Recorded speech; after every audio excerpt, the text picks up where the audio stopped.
knocks the 49ers down to a 15% chance only to make the playoffs. Look, I mean, no matter what happens in this game, you're still 0-3 in the postseason, right? Because you have a winning record in the regular season. Change. I don't think that a win today is like, oh, yeah, Matt LaFleur, he's off that Kyle Shanahan schneid.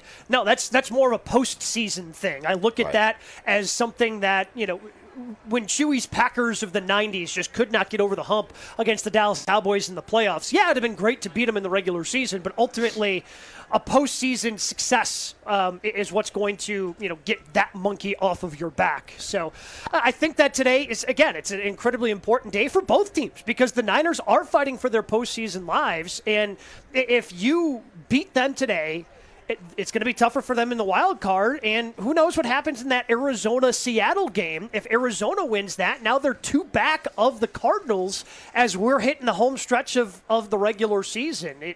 A postseason without the 49ers would be one I would very much enjoy. I would also very much enjoy that. Fresh blood in the NFC. Now, to your point, if you do get the win today over the 49ers, 3:25 kickoff, Packers, 49ers here at Lambeau Field. Alex Strouf, Gabe Neitzel, hanging out with you here on Green Bay Game Day. That would be the only wild card possible team, maybe outside of the Rams, that you have the tiebreaker over. Because your 3 losses this year, obviously, against the Eagles, who could be a wild card team, depending on how that NFC East shakes out with the Commanders playing really well. The Vikings, wild card team, likely. Have an opportunity, though, to play them again and kind of even things up in terms of the tiebreaker and push it to a second one. And you can say the same thing, I guess, with the Detroit Lions, who are likely going to win the NFC North, but could somehow become a wild card team, but only if you win the division, probably. So a tiebreaker very important for this Packers team, as they haven't really been able to defeat those playoff teams in the NFC outside of the NFC West leading Arizona Cardinals. Yeah, when they've been tested against the teams that we look at as being potential Super Bowl contenders, the Lions, the Eagles, and shockingly the Minnesota Vikings, because they sit there with only 2 losses heading into play today, the only one they were close in, really, was that Eagles game. Yeah, the final score ended up looking closer against Minnesota than it was, but you never had the ball with an opportunity to, and I don't want to take away the effort, because the effort to make that competitive game, certainly tip of the cap to the Packers for that, but it wasn't as close as that final score indicated. When you're down 28-0 at home, when you're down 24-3 at home to those 2 teams ahead of you in the division, you have not played well enough. You've made too many mistakes, and they need to start cleaning up those mistakes, hopefully starting today, and start going on a little bit of a mini run heading into the month of December and into January and hopefully into the playoffs. Let's talk about Brandon Allen, who will be starting at quarterback for the San Francisco 49ers today. It's a fair response. Brandon Allen has been in the league since 2016's NFL draft, played college football at Arkansas over former Badgers head coach. Brett Bielema was his head coach at Arkansas. Drafted in the 2016 draft, 6th round to the Jacksonville Jaguars. Spent a few years there. Spent several years in Cincinnati and has been a 49er since last year. He has not thrown over 3 passes in a regular season game since the season finale in 2021 when the Bengals played their backups. Eventually, the Bengals made it to that Super Bowl, losing to Matt Stafford and the Los Angeles Rams in that Super Bowl. But hasn't played football in a while. I imagine that's not super exciting for Niners head coach Kyle Shanahan, a guy that hasn't played any real football in 3 years. But that's why the Packers' run defense is really incredibly important today. Because Kyle Shanahan, I have long held this belief that in the NFL, every head coach, we've heard it from Matt LaFleur, heck, we heard it plenty from Mike McCarthy when he was here before that. Oh, we got to give up on the run game too soon. Oh, we got to, every offseason, we got to run the ball more. We got to stay dedicated to the run game. There are only an actual handful of coaches that will stay dedicated to the run game because everybody wants to throw it.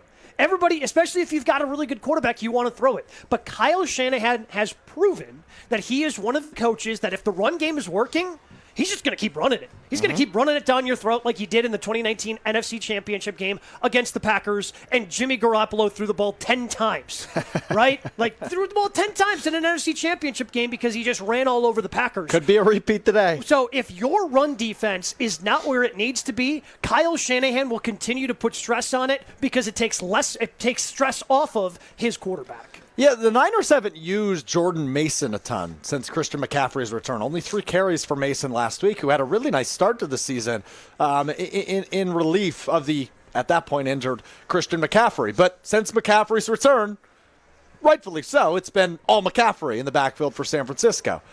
I'm clearly not an NFL head coach. I don't think I need to make that preface here, but I will. I am not an NFL head coach.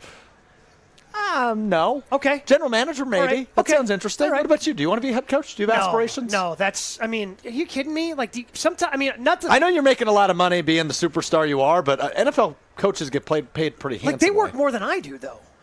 It's true, and you work a lot. And some of these people just pretend like they're working hard, I had to stay in my office late last night. Well, what are you grinding over at this point, right? No, they work way too much, even for me. Okay, fair enough. Anyway, I am not an NFL head coach, but if I was Kyle Shanahan today, I'm just going to keep doing it and doing it and doing it and doing it until the Packers defense stops it. Yeah. And I quite frankly, I don't know how much faith I have that the Packers defense can stop it. They couldn't get off the field last week against Chicago. No, they made Roshan Johnson look like Christian McCaffrey. Yeah, and that's where, Quay Walker, who has been better against the pass this year, using athleticism in those situations, he's been not very good against the run. How many times have we seen him come up, fill a hole, and then, there goes the guy. Missed him. Yeah, dang it. Maybe next time. But that's where he becomes huge. Kenny Clark, where have you been? Christian Watson had more tackles than you did last week. Is that a real stat? That's a real stat. I didn't know that. Yeah, Christian Watson had one tackle. Kenny Clark, big old goose egg. So he needs to step up, and he's getting paid. That contract's not going anywhere. You're not getting out of that contract anytime soon. So he has to step up. The linebackers of this team have to step up. It's a bummer that Edgerrin Cooper is dealing with the injury because he's been one of those guys, especially in run situations, who's been able to be good. Maybe Eric Wilson gets a few more snaps at those linebacker positions. But you have to be buttoned up as a run defense because if you are not, Kyle Shanahan and this offense is going to find ways to exploit you, especially with a backup quarterback, and have no qualms that I'm sure he's rooting for Allen to only have to throw it like 12 to 15 times today. Because if that happens, that means good things are happening for the San Francisco 49ers. Well, when you think back to the Malik Willis game plan, how many times was he throwing the ball? 12 to 15 times a game. And guess what happened in those games? Packer wins. Yeah. And while the Packers are certainly not the Titans or the Colts, their defense has bent quite a bit this year. I don't know how much they've actually broken, but it's bent quite a bit, including last week against the Chicago Bears, who I would say, even with Caleb Williams, probably a little bit worse of an offense in terms of the skill position players than San Francisco. The Packers' defense, statistically, without the turnovers, who knows where this defense would be? Because they're middle of the road. When you take a look at points, you take a look at the yards that they've given up, they are middle of the road. And the one thing that they have been elite at is turnovers. Mm-hmm. But they didn't have a turnover last week. And I don't think that Kyle Shanahan is going to be putting his guy, much like, again, when you think of what Kyle Shanahan's going to do today, think of what the Packers did with Malik Willis. Now, Allen's not the runner Willis was or is, so it's not going to be a similar game plan in terms of getting your quarterback involved in that run game. But he is going to make sure he is not asking his quarterback to do too much. Any passes that he throws are going to be quick ones. Get the ball out of his hand quickly. Let Deebo Samuel make a play. George Kittle returning, let him make a play for you. There are still enough weapons on this 49ers offense that this Niner team can be dangerous. So that's why I've seen it too many times with him. I've seen it too many times with the Packers defense where backup quarterbacks can have success. You only have to look to Tommy DeVito a year ago who had success against, I understand, different defensive coordinator, but we've seen it time and time again for the Packers. Can you consider Bryce Young a backup quarterback? Because he kind of shredded the Packers last year, too. Well, he's a bad quarterback who had a career game against the Packers, so, yeah. However you want to view it, I guess, yeah. I guess the point remains regardless. He's Gabe Neitzel and Alex Strouf hanging out with you just outside Lambeau Field. It's Green Bay Game Day, leading you up to kickoff at 3:25 here on ESPN Wisconsin at 620 WTMJ. But the overall point is you just can't let your guard down. Chewy tells the story all the time of, a Thanksgiving Day game where they're going down to Dallas against the Cowboys in 1994. Oh, Troy Aikman's out. Whew. All right, well, okay, we're still backup's out. All right, don't have to worry about that. And then Jason Garrett absolutely torched them in that game. So even though the backup quarterback is in there, you cannot let your guard down if you're the Packers defense. You haven't proven that you're good enough yet this season. And this is an opportunity, I think, for the Packers offense to maybe show some consistency because the guy who wrecks the most game plans in Nick Bosa is out of this game. He's not playing, and that is a good thing for hopefully this Packers offense starting to find a rhythm. Subtle shot at the Cowboys by Gabe Neitzel there, reminding everybody Jason Garrett much better as a quarterback than a head coach against these Green Bay Packers. Although I think he was probably a head coach in the league longer than he was a backup quarterback. Oh, yeah, definitely. Like he lasted a decade. Over a decade, I think, right? Because, he was there... Yeah, over a decade. Yeah, he was there a long time. It's insane how long Jerry Jones held on to that man. Not sure he's going to do the same with our old friend Mike McCarthy, but we will see as the Cowboys in complete hell this year in terms of their record. All right, we will continue to preview Packers 49ers. I'm sick of getting big brothered by the 49ers, who have ended the Packers season 3 of the last 5 years. The Packers have an opportunity to effectively end the Niners season here today, or make it a really, really long shot that the Niners could be a playoff team with a win today. Well, we continue to dissect this rivalry game, Packers-Niners, 3:25 kickoff here at Lambeau Field later this afternoon. We roll on after this. It's Green Bay Game Day on ESPN Wisconsin at 620 WTMJ. More Green Bay Game Day coming up on ESPN Wisconsin at 620 WTMJ. For over 4 decades, one name has stood out as a symbol of excellence in automotive sales and service. It's the Boucher Automotive Group, dedicated to providing exceptional experiences to all of our valued customers. We will help you find the perfect vehicle within your budget while respecting your time. With 20 convenient locations, we're the one-stop destination for all your automotive needs. At Boucher, we're your trusted partner on every mile of your journey, riding with you every mile since 1977. Get ready for the moment we've all been waiting for. It's the 300K season finale giveaway at Potawatomi. Friday, December 20th, watch your entries from Bird Bash, Cash Clash, and Winter Stash. All pile into one massive drawing for a chance at up to 50 grand cash. Be there to win your share. December 20th, only at Potawatomi Casino Hotel, Milwaukee. Learn more at paysbig.com/finale. Must be 21 years old to play. Who's looking for a deal? Well, Cousin Subs has a better deal just for you. Cousin's new $10 meal deals are now available online only. Choose between a 7.5-inch ham and provolone, turkey breast, or veggie sub, a bag of chips or regular fry, a regular fountain beverage, and cookie at cousinsubs.com or on the mobile app for just $10. Now that's a better deal. Cousin Subs, we believe in better. Available at participating locations only. Offer subject to change without notice.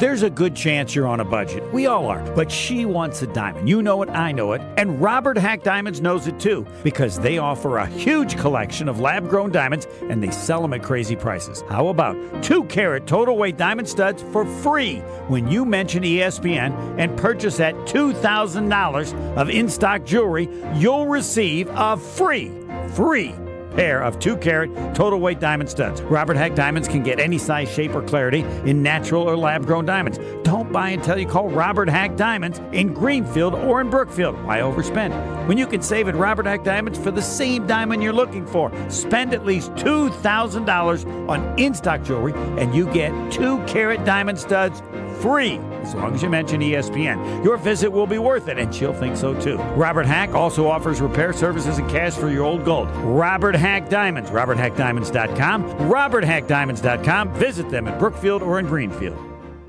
True Chicago-style pizza is thin, crispy, and cut into squares. And thanks to Connie's Frozen Pizza, you can enjoy a true slice of the city. You'll enjoy it so much you won't even mind where it comes from. Connie's Frozen Pizzas are made from the same cornmeal crust Connie's has been serving for over 60 years. They're perfectly cheesy, perfectly saucy, and they're exactly what you crave. Get to know the true Chicago style with Connie's Frozen Pizza. Born in Chicago, loved by cheeseheads. Available in a freezer aisle near you.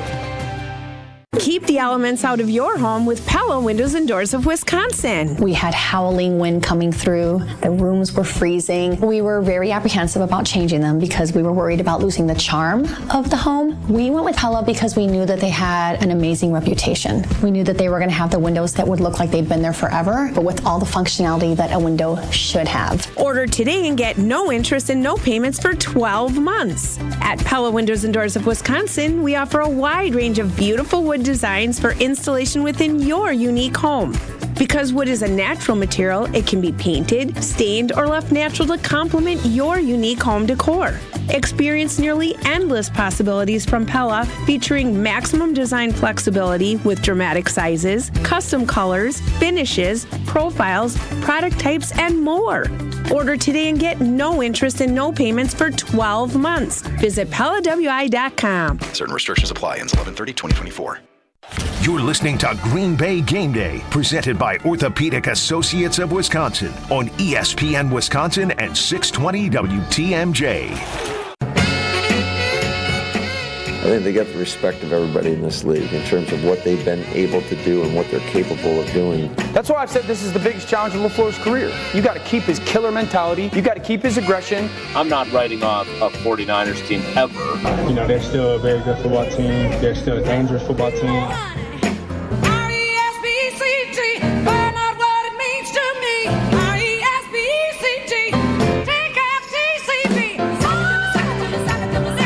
Game Day presented by the Orthopedic Associates of Wisconsin rolls on live just outside of Lambeau Field. Big one today, Packers 49ers. Plenty of RESPECT, but also plenty of big brothering done in past years by the 49ers. Alex Strouf, Gabe Neitzel hanging out with you from the Pella Windows and Doors of Wisconsin mobile studio. 3 times the last 5 years the Niners have ended the Packers season, Gabe. I hate them. Yeah, you should.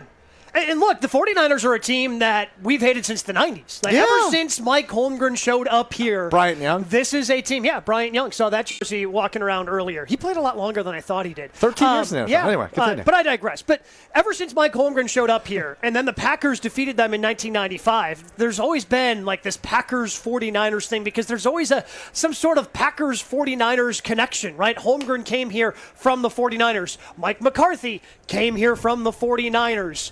Obviously, the relationship between LaFleur and Shanahan, and then on top of that, LaFleur thinking that Shanahan was tampering with his quarterback in Aaron Rodgers a couple of years ago. Does he think that, or did that happen?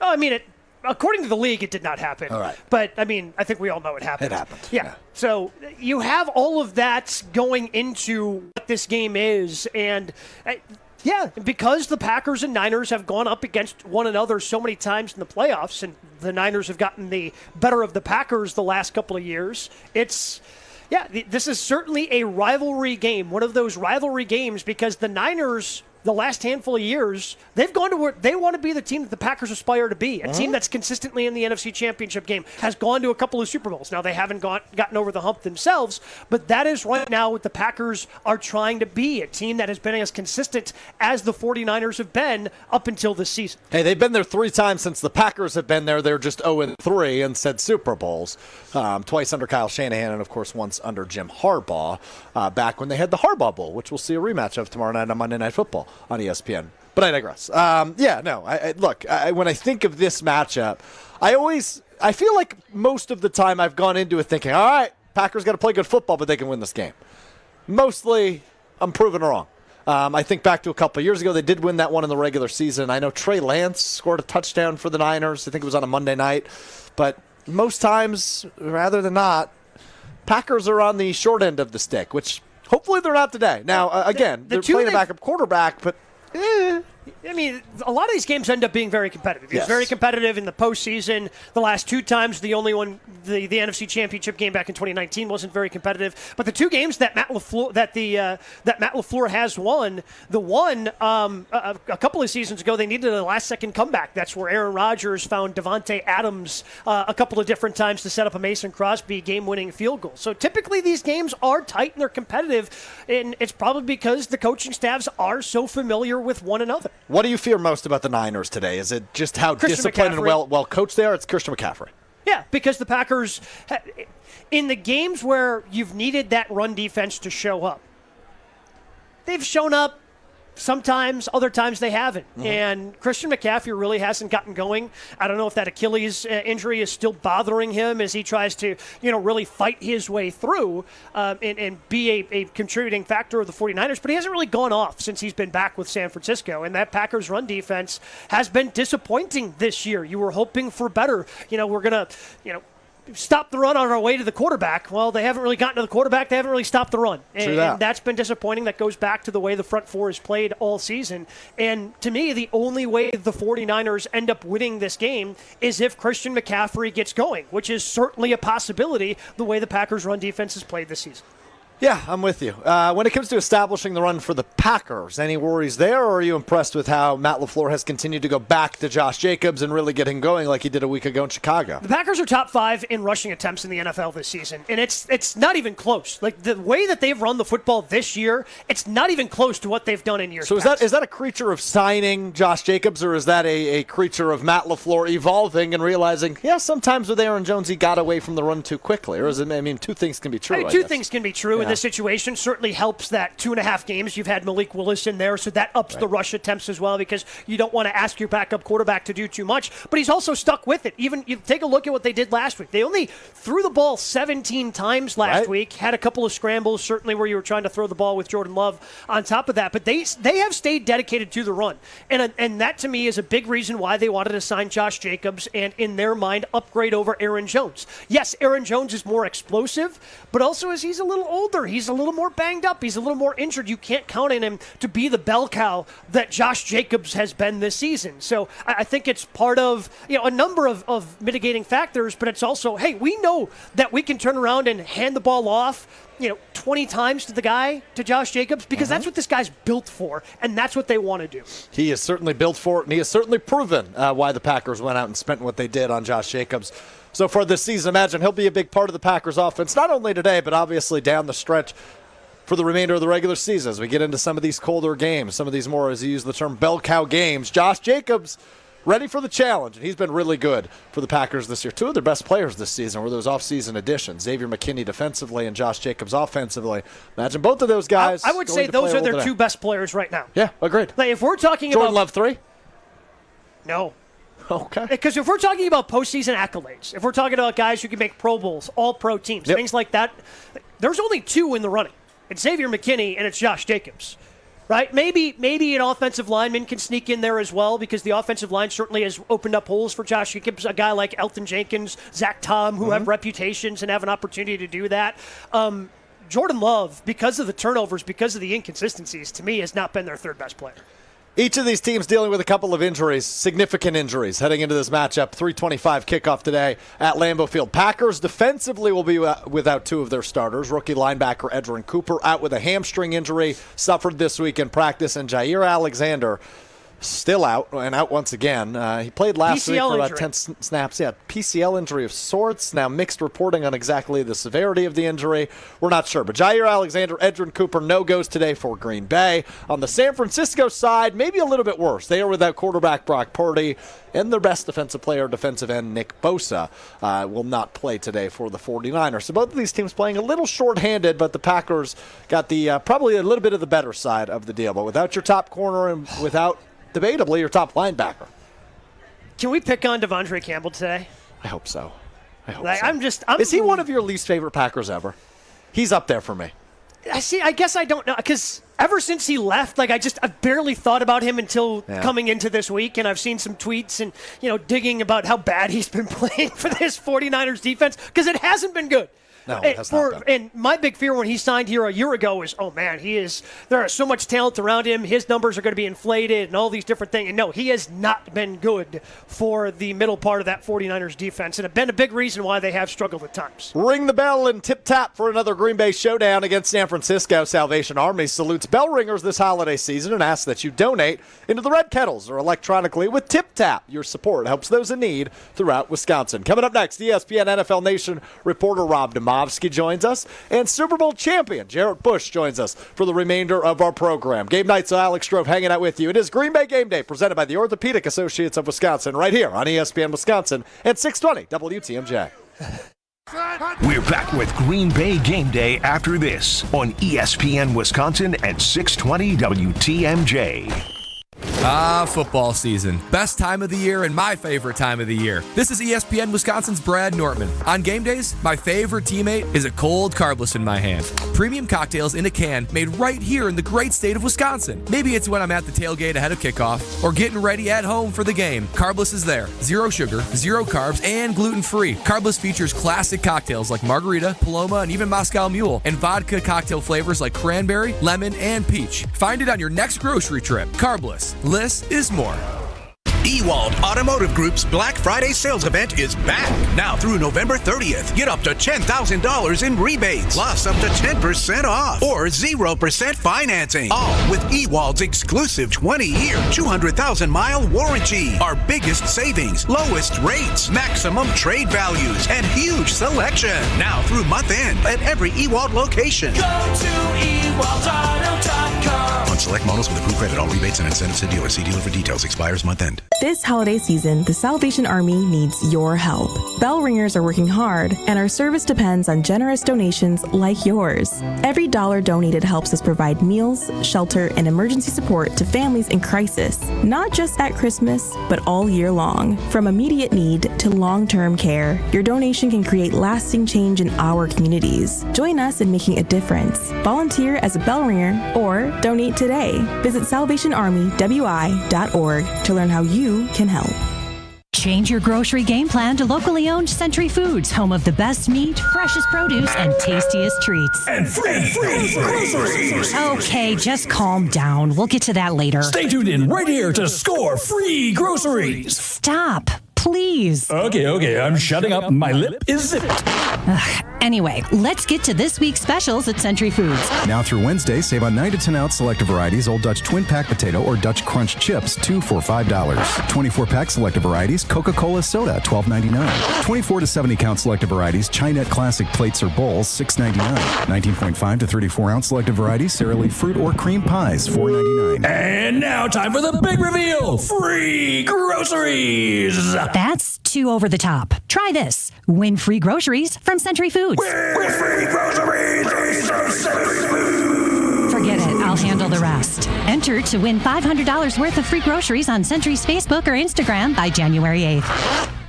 Be prepared for power outages with a Generac home standby generator from Adams. Storms are unpredictable, and when the power goes out, your life is disrupted. Heat, air conditioning, refrigeration, phones, all gone. With a Generac generator, your power will be automatically restored whether you're home or away. Rated Wisconsin's #1 Generac dealer, Adams provides sales, installation, maintenance, and 24/7 service from all locations. Learn why Adams is your best choice in providing power peace of mind. Visit adamspower.com today.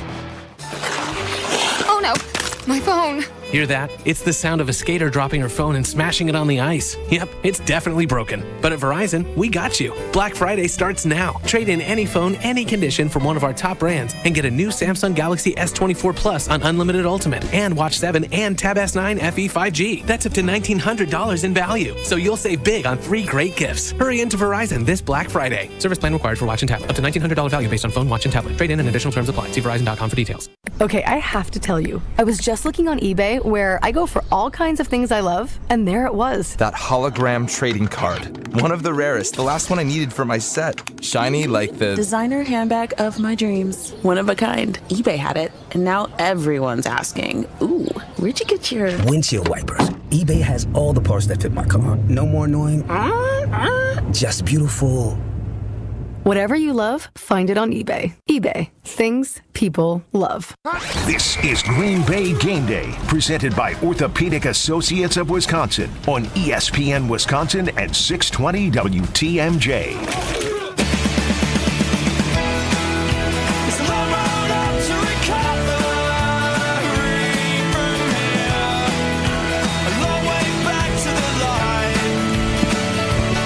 Game Day presented by the Orthopedic Associates of Wisconsin. Rolls on live from the south end zone of Lambeau Field at the Tundra Trio. Technically in Ashwaubenon, we've learned today. Alex Strouf, Gabe Neitzel, Super Bowl champion Jarrett Bush joins us now. JB, what's happening? Happy game day. What's up, ladies and gentlemen? Ready to go? Fantastic. Are you still eating your Saz's chicken sandwich I'm right now? sucking my teeth. Okay, very good. Very good. Well, that's a good time to introduce ESPN NFL Nation reporter, Bold, Bald, Beautiful. Our friend Rob Demovsky joins us now. Probably cozy and warm in the press box at Lambeau Field or in his office at Lambeau Field. If I had to guess, good afternoon, Rob. Are you warm? I just took a lap around the field, Alex, and it was windy and a little bit chillier than I thought, but I am now back in the covered area of the media work room. Well, we are really happy for you as we are in the wind tunnel known as the Pella Windows and Doors of Wisconsin Mobile Studio. It is windier than I thought. It is windy out here, but overall, I guess I shouldn't complain. No snow on the ground here on November 24th. Yeah. Rob, let's start with Jair Alexander because it's such a unique situation. A PCL, I believe it was, injury for him. Played 10 snaps last week at Chicago. Out again today against San Francisco. We've talked about it on and off, right? He's kind of Bakhtiari-ish in terms of great player when he's healthy, but kind of a liability taking a starting spot, and you never really know if you can rely on him. Give us the latest on Packers corner Jair Alexander. Yeah, Alex, he came back too soon. I mean, it's as simple as that. He thought he could go, and obviously couldn't go. He only lasted, 10 plays, and by the middle of the second quarter was done last week. And the problem there is that from a game day perspective, you've wasted one of the 48 active game day spots that you can have.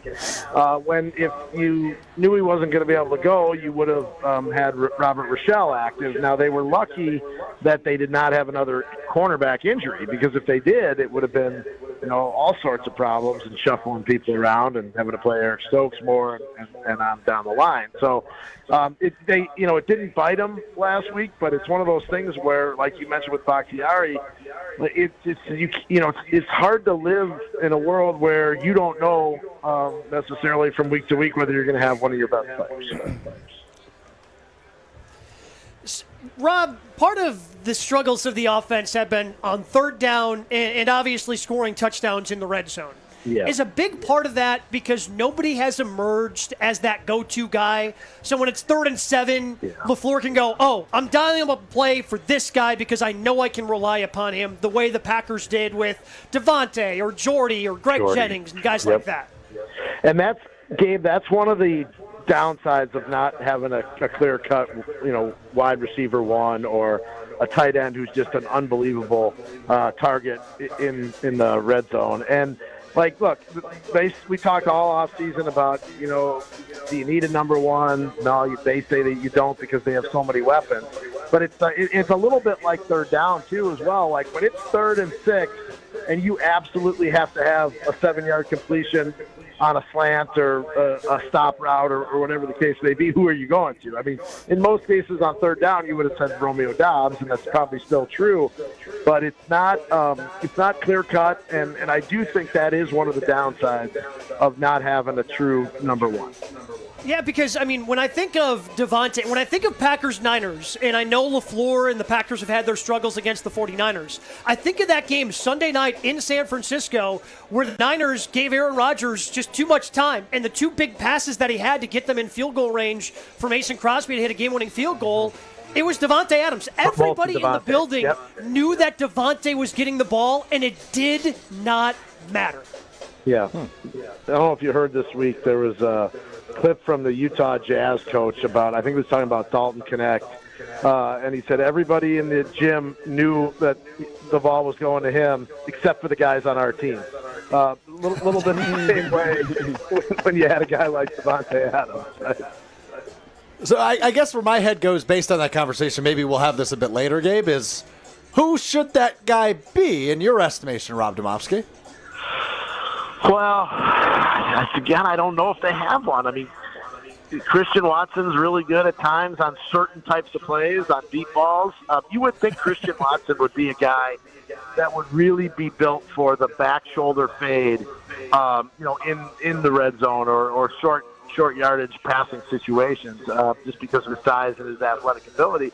But that's not really one thing that we've seen them go to him a bunch on, right? Like it's mostly post routes or deep corner routes or things like that. I mean, like they've got to find a guy who is, the back shoulder fade guy. Like Jordy was maybe the best at it that I've ever seen, just because his body control was unbelievable. But otherwise, I don't know that they have that.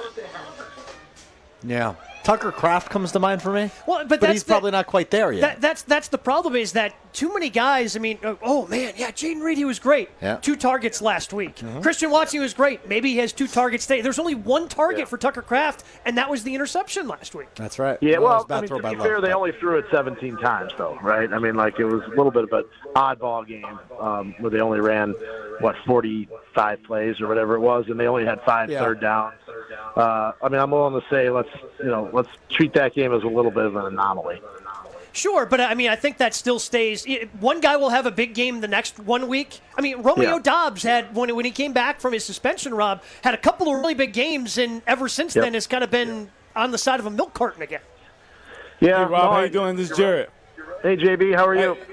Good. Hey, we were talking about that back shoulder fade, and it seems like we're not lacking in personnel. Why do you think that we haven't seen that too often, and do you see that being implemented into the future? Because, I mean, it's been highly successful in the past, and we're naming names that have executed and executed seamlessly in the past. Is that something that you foresee in the future? Well, I'm not sure, Jarrett, because, one of the things that you have to learn when you get a new quarterback is, what is that quarterback good at? And it may not be the same thing that the previous quarterback was good at. And there's certain routes, certain throws that, maybe Jordan is better at than Aaron was, or Aaron is better at than Jordan is. So I just wonder if that's one of the things that just isn't a big part of the offense, because, they don't feel like it's a high percentage throw for these guys. I don't know that. Just speculating, but I'm sure from when you watch film of preparing week in and week out that hey, playing a quarterback, man, he's really good at the post route, or he's really good at this or that, and maybe he's not so good at the other stuff. So I just think that's a little bit where they are right now with still learning a little bit about what Jordan's good at and what maybe he needs to get better at. Yeah. At $255 million, I'm thinking you should be able to make. He needs to be good at everything. I mean, I'm just saying. So, I'll just say that. Yeah, so. It's a fair point. We're not checking pockets, but hey, can you make the throw, please? Hanging out with ESPN NFL Nation reporter Rob Demovsky here on Green Bay Game Day. Alex Strouf, Gabe Neitzel, Super Bowl champ Jarrett Bush. Let's go back to the injury front, Rob. Seems like it was just a circumstance of unluckiness for Edgerrin Cooper. Out today with the hamstring injury. To my understanding, suffered in practice on Wednesday? Correct. Yeah, that's that. We saw him at the start of practice. Looked totally fine, and then it was really funny. Funny's not the right word. Interesting. Matt LaFleur comes in and reads the participation at practice every day, and he says limited were so-and-so did not participate were Jair Alexander, and then he goes, oh yeah, and Edgerrin Cooper was limited, which told me that he wasn't on his initial list of guys who would be limited.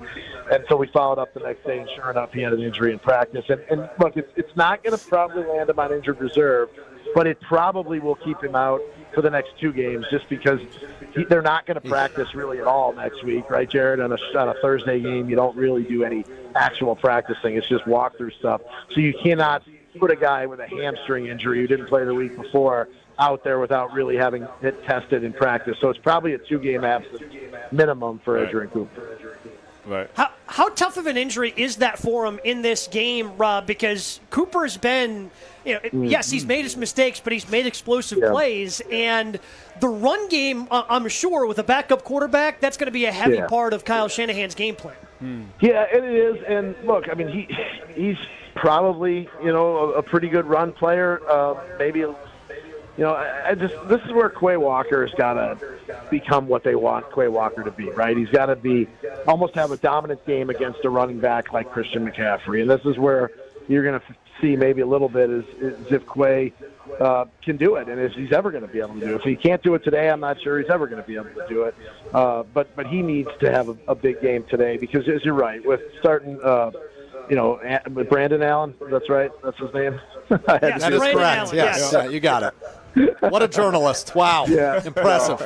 I was joking just because I don't think anybody expected him to be the guy that you prepared for this week, right? So, but yeah, I mean, with that, being what the 49ers have, I'd be curious to see how the Packers try to limit the run game and force this guy to miss. Well, you cover this for a living, Rob. What do you know about Brandon Allen, except maybe that's his name? Well, he worked with LaFleur for a year. I believe it was when they were in L.A. together, if I'm not mistaken. So it's LaFleur was on the staff, and it's not like he doesn't know. Look, put it this way, he knows more about him than I do. But I do think it is. It's always interesting when a coach is going up against a guy that he was on a team that he played for and that coach coached for. And in this case, it's not just like, this was a defensive guy going up on the same team as a quarterback. This was a guy who was in the room with the quarterback as quarterback's coach or offensive coordinator day in and day out. So surely he knows exactly what this guy's good at and can impart that onto Jeff Hafley and the defensive staff. So I do think there is, that's the one thing that I think is the biggest takeaway from having him as the quarterback is that Matt LaFleur has a day in, day out history with him. Okay, good to know. That's information I didn't know. So there you go. Yeah. We learned something from the great Rob Demovsky. All right, Rob, it's prediction time. How do you see this one playing out? Well, the Packers are 5-0 against teams that currently have a 500 or worse record. What's the 49ers record? They have 5-5. They would qualify under that stat. So I think this is definitely a game where they should win and will win. And again, I think you go ahead of the short week. I think they're set up for a good situation with Miami. Then you end up with a nice 3-game winning streak, having a mini bye, and then going to that Thursday night game, the primetime game at Detroit, where we'll find out if this team has got any chance at winning the division. I'd love to hear it. You can't get rid of us, Rob. We'll talk to you on Thursday ahead of Packers-Dolphins, so enjoy your few days without talking to us. Looking forward to it. We'll be seeing you. That's the great Rob Demovsky, two-time Wisconsin Sports Writer of the Year. You read him on ESPN.com. You see him all the time. NFL Live, SportsCenter, an array of programming on ESPN TV, and, of course, here on ESPN Wisconsin. We will take a look at some of the scores around the NFL as well as revisit Gabe's question. Oh, the red zone struggles, man. They were certainly evident last week in Chicago. Can they fix it this week against San Francisco? We'll dive into all that and more coming up next as we roll on. It's Green Bay Game Day, presented by the Orthopedic Associates of Wisconsin. Stay right here. Green Bay Game Day will be right back on ESPN Wisconsin and 620 WTMJ. For over 4 decades, one name has stood out as a symbol of excellence in automotive sales and service. It's the Boucher Automotive Group, dedicated to providing exceptional experiences to all of our valued customers. We will help you find the perfect vehicle within your budget while respecting your time. With 20 convenient locations, we're the one-stop destination for all your automotive needs. At Boucher, we're your trusted partner on every mile of your journey. Riding with you every mile since 1977. 'Tis the season for celebrating, so why not make your holiday gathering unforgettable? Give your team or clients an experience they'll talk about long after the new year with V Private Bar Services. Forget the same old office party. With custom cocktails tailored to your brand and a top-notch mixologist team, V Private Bar Services brings the magic of a high-end bar to your event. Make this holiday season extraordinary. Visit vprivatebar.com to book your premier party today. That's vprivatebar.com for your next unforgettable event. Swing into action to experience Sweetgrass and Sage Run in 2025. The Island Resort and Casino stay and play packages are a hole-in-one. By blending award-winning golf with exceptional amenities, we've become the premier resort destination in the Midwest. But don't wait. These popular packages fill up fast. To book your 2025 golf getaway and secure your spot on the green, visit islandresortgolf.com today. This time of year can be really tough on a number of areas in your home. If you're struggling with any electrical issues, the superheroes at Current Electric are ready to help you. Chuck Smith is a Brookfield Central grad who started Current Electric over 40 years ago. His mission was to serve our community with integrity and quality. Whether it's as small as a switch repair or as large as rewiring your entire home, to a generator to keep your lights on, or even interest in solar energy, call on the superheroes from Current Electric. Go to callcurrent.com. That's callcurrent.com. Save big money on garage doors. Now at Menards. Help keep your garage warm with a new insulated garage door from Ideal Door. Choose from our large in-stock selection of garage doors. Ready to take home today. Save big on Ideal Garage Doors. And don't forget to check out our weekly flyer on Menards.com for all the great deals happening now. Save big money at Menards. Kevin Moret for Mentality Men's Health. I know that a guy's confidence comes from many sources. For our clients, the way they look is a big driver. When you have the muscle mass and the muscle tone, it changes the way you carry yourself. Did you know that 70% of Mentality clients have increased muscle mass and muscle tone through testosterone and peptide therapy? Their confidence is back and everyone can see it. If you want to recapture the way you look and felt years ago, join the over 25,000 clients and start today. In Milwaukee, go to lowtusa.com. That's lowtusa.com. Get in zone, AutoZone. Welcome to AutoZone. What are you working on today? My check engine light's on? That could hurt your gas mileage. The AutoZone free Fix Finder service can help find the fix for free. Get in zone. This whole report for free? That's right, printed and on your phone for free. Get in zone. But what if the fix is too tough?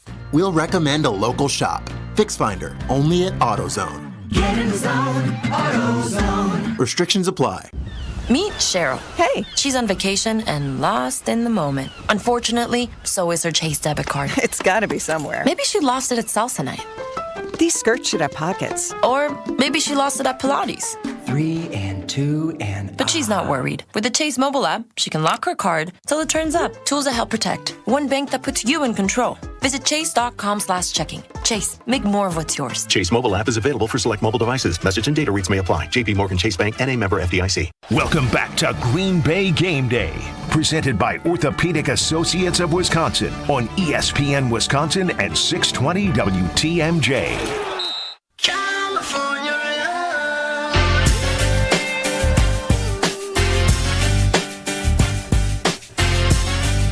Tito's Handmade Vodka is America's favorite vodka for a reason. Distilled 6 times till it's just right. Tito's, known for great vodka, giving back, and doing good for dogs. 40% alcohol by volume, namely 80 proof, crafted to be savored responsibly. Green Bay Game Day, presented by the Orthopedic Associates of Wisconsin. Hanging out with you just outside of Lambeau Field. Packers-Niners today, a 3:25 kickoff between those two rivals, I would say is probably a fair thing to call them. Alex Strouf, Gabe Neitzel, Super Bowl champ.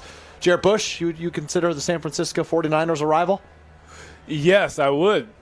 Okay. Based on my win-loss record going against the 49ers, I think we definitely they definitely gave us their A game with Colin Kaepernick, Frank Gore, Michael Crabtree. Hey, don't age yourself here. And and so yeah, it's just definitely something that they definitely brought their A game. Kudos to them, and they gave it their A game on the playoff game too.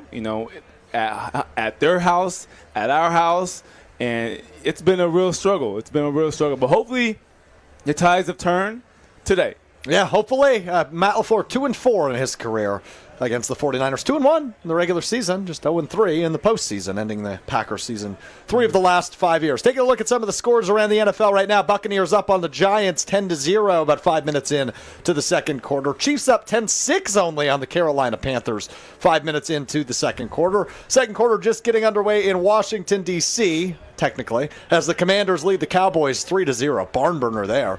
Dolphins up on the Patriots second quarter 14-0. The Titans have a 10-point lead on the Houston Texans. It is 17-7. Will Levis, 9 for 9. A perfect completion percentage for Will Levis has the Titans up 10 on the AFC South foe Texans. The Lions just a point in front of the Colts right now, second quarter, 7-6. And elsewhere in the NFC North, the Bears and the Vikes all knotted up, 7 apiece, early second quarter. Bears scored first in that game. It's the first quarter lead they had all season long. That's an insane statistic. I did not know that.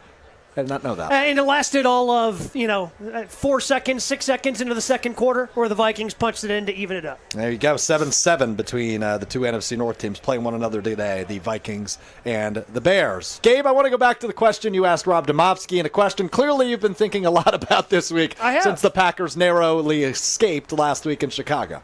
Yeah, because when you start talking about the red zone and I start thinking about, okay, who's going to emerge? And I think of your team's Jarrett, the guy, when you guys won the Super Bowl, Jordy had a big game, but who'd you guys go to? It was Greg Jennings when it was 3rd and 10. And Greg Jennings certainly had a big game in that game as well. And James Jones would certainly be a big part of what they did, what you guys did back in 2010. They have all these weapons offensively, but nobody's stepping it up and emerging as, hey, I got to make sure I get mine. And just as you think that Jaden Reed's going to be that guy, 2 targets last week. And I understand that they only threw the ball 17 times so you can throw it out. But it's been a pattern going back to last season. One guy has a big game, then kind of disappears. Then this guy has a big game. And I think that's got to be hard when you're facing third down situations, because the Packers have not been good on third down. They have not been good in the red zone. And I've been trying to figure out why. And I tie it to, all right, third down's the money down. You get in the red zone, windows tighten up. Who do you trust? And because they don't have a go-to guy, I think that has kind of led into some of the struggles in those areas. I agree definitely fully and wholeheartedly because, there isn't that prototype receiver that you can go to. There isn't that Jeremichael Finley. There isn't that Greg Jennings who had remarkable body control. Jordy Nelson standing at 6'2" and a half to go up and get it.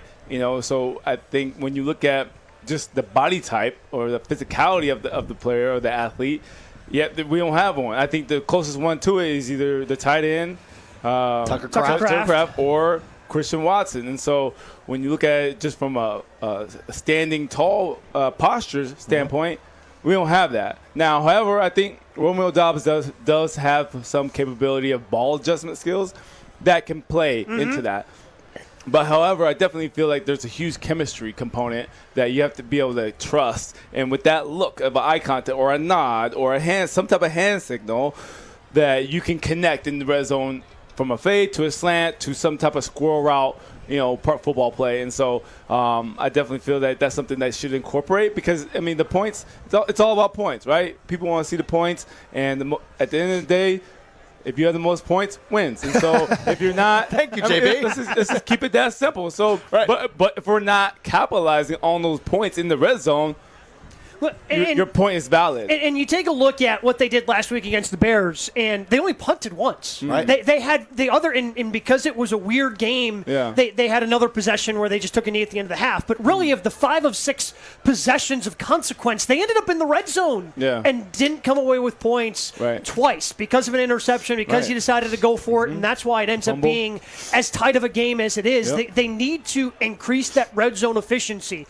because not cashing in on those, that's what's going to make it tough when you make it to the postseason. And again, I keep coming back to this of getting to the postseason, they're probably going to be a wild card team. It's going to be very hard at this point to catch the Detroit Lions. And if you're not consistent on third down, if you're not consistent in the red zone, if you don't clean those things up over the next 7 games, it's going to be really hard to do what you guys did and win 3 on the road to get to a Super Bowl. Bam, baby. You got to cash your receipts. Just like you want cash in, give me my receipt, please. To know that you've reached the end zone, and we're not doing that. So I don't know what they need to do as far as like getting Jacobs the ball on the screens, Jaden Reno on the end rounds, or maybe throwing the ball up a couple times to Tucker Kraft, or developing some design runs for Jordan Love.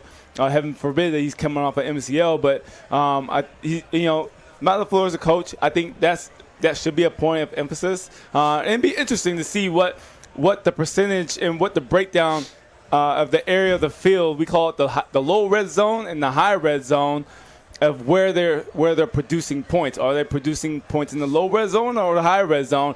And what type of play is it? and how are they manufacturing those points. So just to break down your low red zone, high red zone. High red zone is between what, the 11 and the 20, and then the low red zone between the goal line and the 10. Low red zone is from the end zone to the 15 to the 25. Gotcha. Is the high red zone. Gotcha. Okay. Interesting. The irritating part to me about the stat is it means they're good at getting there. Yep. They're just not good at converting when they're there. Because you take a look at, the yards. The yards are there for them. Right. And overall, the exciting part to me is if they can find a way to clean those two things up, this offense can really become good because they're still 8th in the league in points scored. So you're still having the explosive plays. You're still having these big plays the way that Christian Watson did last week in order to score points. But you gotta take advantage once you get into the red zone, and that's the one thing that's holding them back from being a truly elite offense in 2024. Oftentimes in this program, we accidentally find ourselves falling into using a word of the day. I think our early front runner for word of the day, one we haven't used yet, is capitalize. The Packers need to capitalize on those opportunities. Coming out of the bye last week, it seemed like they cleaned up the penalties, they cleaned up the drop passes.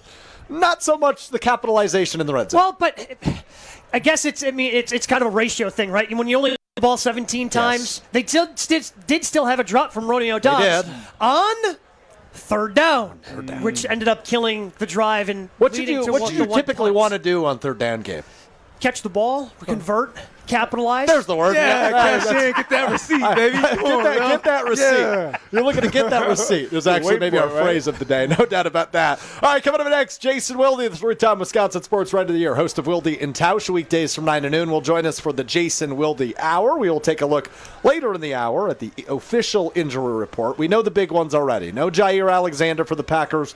No Edgerrin Cooper for the Packers. On the Niners side, no quarterback Brock Purdy, and they will be missing their best defensive player, D-end, Nick Bosa, both out for the 49ers today, but the remainder of the injury report coming up in about 55 or so minutes. We will also play some yes or no with Jason Wilde. We'll talk about Robert Saleh's involvement with the Green Bay Packers over the course of the last few weeks, and much more. All still ahead. Gabe Neitzel, Super Bowl champion Jarrett Bush, I'm Alex Strouf hanging out with you. Jason Wilde joins us for the next hour. It's Green Bay Game Day presented by the Orthopedic Associates of right here. ESPN Milwaukee, ESPN Madison, and 620 WTMJ.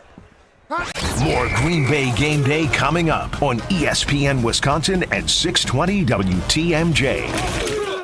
Tito's Handmade Vodka is America's favorite vodka for a reason. From the first legal distillery in Texas, Tito's is 6 times distilled till it's just right. And naturally gluten-free, making it a high-quality spirit that mixes with just about anything. From the smoothest martinis to the best Bloody Marys. Beyond the bottle, Tito's has gained a reputation for giving back, teaming up with nonprofits around the world to serve its communities and do good for dogs. Make your next cocktail with Tito's and learn more at Tito'sVodka.com. 40% alcohol by volume, namely 80 proof, crafted to be savored responsibly. The time has come. Yes, the time has come to do what you need to do. You've put it off as long as you can, but the time has come to choose a Christmas gift for the woman you love. It needs to be something that will fit perfectly. Something she will wear constantly. Something she will love. Something you can buy today and take home today. Because you ran out of time. Christmas is upon us. It's time for you to buy a fabulous pair of diamond stud earrings. A fabulous pair. Kessler's has natural diamonds created in the heart of the earth. And newborn diamonds created in the heart of a star. And when you buy from Kessler's, you can always trade your Kessler's natural diamond studs in for a larger pair. We have diamond studs for a few $100s. And diamond studs for several $1,000s. 2-carat total weight natural diamond studs are just $5,998. She's going to be extremely happy when she sees what you bought for her. And that's a good thing.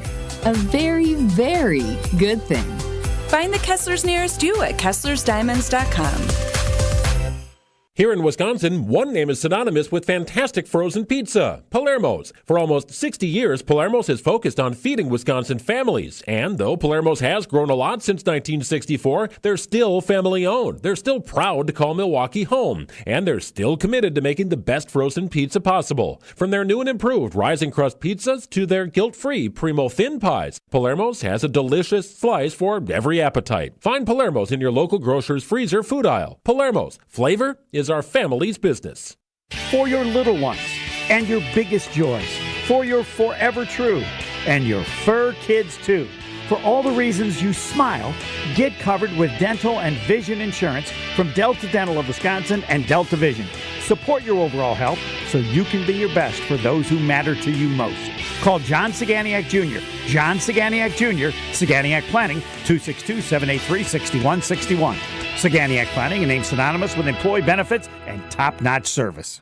The Saganiak Planning Marquette Records. Best season ever at Marquette, easy. National championship in 77. But Al McGuire always said it wasn't his best team. Winning percentage stat would agree. 70-71, they were 28-1. 75-76, they were 27-2. Losses of note to Ohio State in the NCAA tournament and to Indiana, the last team to go unbeaten. Saganiak Planning, a name synonymous with employee benefits and top-notch service.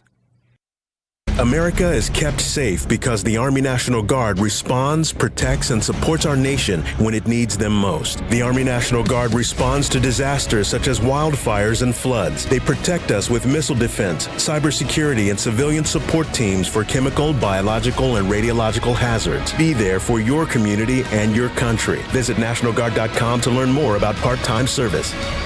Sponsored by the Wisconsin Army National Guard. Aired by the Wisconsin Broadcasters Association and this station. Get the beat of the Bucks straight from a fan favorite and Bucks legend. Welcome to the fantastic voyage. Marcus Johnson, the captain of this vessel. Tap into Here District with Marcus Johnson, a Bucks Plus audio production. My first mate, Chris Johnson, the only father and son tandem. Your weekly pulse on the Milwaukee Bucks and conversations with the biggest names in basketball. This week on the pod, it's Marcus and Chris, joined by NBA champion and former Buck, Mo Williams. Find Here District now on Bucks.com/plus, the Bucks app, or wherever you get your podcast. Hey, this is Jen Latta. You're listening to 94.5 ESPN, WKTI, and WKTI HD Milwaukee. A locally owned Good Karma brand station. Party people! It's time to get this tailgate started and get you ready for the green and gold game. This is Green Bay Game Day, presented by Orthopedic Associates of Wisconsin. There is a difference. Broadcasting live from the shadow of the South End Zone at Lambeau Field. Alongside Gabe Neitzel and Super Bowl champion Jarrett Bush, here's Alex Strouf. Jason Wilde time, baby. It's Green Bay Game Day, presented by the Orthopedic Associates of Wisconsin, right here, ESPN Wisconsin, 620 WTMJ, broadcasting live just outside the south end zone of Lambeau Field at the Tundra Trio in the Pella Windows and Doors of Wisconsin mobile studio. I'm Alex Strouf. That is Gabe Neitzel from Jen, Gabe, and Chewy. That is Super Bowl champion, former Packer Jarrett Bush, and representing the duo of Wilde and Tausch, weekdays 9 to noon on ESPN Wisconsin. The three-time Wisconsin Sports Writer of the Year, Jason Wilde, joins us. Good afternoon, Jason. I don't have to represent the duo, the other half and the much more famous half, although someone just took a picture with me. I saw that. Thought I was famous, which of course is not true. But Tausch is here somewhere. If we had to put you on... I did see him, yes. I did see Tausch. I also see Ben Brust. So the stars are out. John Anderson just walked in. So the stars are out here at the Tundra Trio. Yeah. Wow, I would have brought my bobblehead to get it signed again. Okay. You've already had it signed? Again. I have one that's signed and one that's not. They keep popping up at local thrift Okay, the stores. question we all need to know. How many bobbleheads do you own? I don't know. I haven't counted. Give me an estimate. Well, there's not right now. The white whale of bobbleheads that I haven't found yet is the one of John Anderson that was given out at the Timber Rattlers game, where he's at the Sports Center anchor desk. I just have this one of him as a child from when he was playing Little League Baseball that the minor league baseball team here gave out. So I'm working on that. I'm also looking for a Jarrett Bush if there's anyone available. Is there a bobblehead of you floating out there somewhere? You know, that's interesting. I don't know. I do not know. Might be a good way to market blow. Yeah. You know, you could give out bobbleheads. You could have like a blow dryer in your hand. Yeah. They're pretty easy to make, and they don't cost that much. For sure. Nowadays, blow dry bar right there, 2621 south of 9th Street. That's what I'm here for. Yeah. Jason cracked open the door. JB ran through it. Blow dry bar, just up the street. All right, let's dive into this because we were talking a little bit off the air. And you know best, Jason Wilde. Robert Saleh, now the former head coach of the New York Jets and, of course, the former defensive coordinator of the Kyle Shanahan-led San Francisco 49ers, has been involved with the Green Bay Packers since his firing, working with the offensive side of the ball despite being a defensive coach. What has his involvement been with the Packers the last couple of weeks, and how do you think his role will play a factor today against his former head coach? Yeah, I'm very curious to see what influence there might be in how they approach offensively what they're going to do against a defense that was, I mean, it's obviously been altered in the years since. I mean, Obviously, D'Amico Ryans was the defensive coordinator after him. Now he's a head coach. So they've gone through some different iterations of this 49ers defense, but it's still essentially the same system. And what Robert Saleh has been doing is helping Adam Stenavich and helping the offensive coaches with a different, defensive-minded perspective on the offense. Now, I do think it's important to point out that Jeff Hafley worked with Robert Saleh in San Francisco. They are friends. Jeff Hafley considers him a mentor. So just because Matt LaFleur said, no, he's not working with the defense, he's only working with the offense, doesn't mean that if Robert Saleh walks down the hallway, Jeff Hafley is not yelling out his doorway, hey, Robert, come take a look at this blitz I'm putting together or this simulated pressure. So I think he's only there a few days a week, each week. I still think they're probably paying him in Quick Trip gift cards, so the Jets are still on the hook for his entire salary. But Mark Murphy announced in his column that he is on staff, so he is a member of their staff in some form or fashion. But we haven't gotten to talk to him, which is really what I'd like to do, because I'm really curious. And the example, and I know I'm rambling, but I want to tell this story quickly. The example that Matt LaFleur gave us last week of his influence on the offense was this, that last week, if you watched Packers-Bears, you saw a play early in the game where Christian Watson is lined up to the left in kind of the slot area. He comes off the line of scrimmage as if he's going to go block former Badgers linebacker and Bears linebacker Jack Sanborn. Takes about 4 or 5 steps his direction and then jets at an angle toward the left sideline. He's wide open because no one thinks he's going to be running a route. Jordan Love hits him. It helps set up the touchdown to Jaden Reed. And that was a play that while it was in the playbook, the Packers had not run. And Robert Saleh, as he was going through their offensive playbook, said, I like this, and I think it'll work against this coverage. They got the coverage. They ran it, and it worked out great. Really interesting.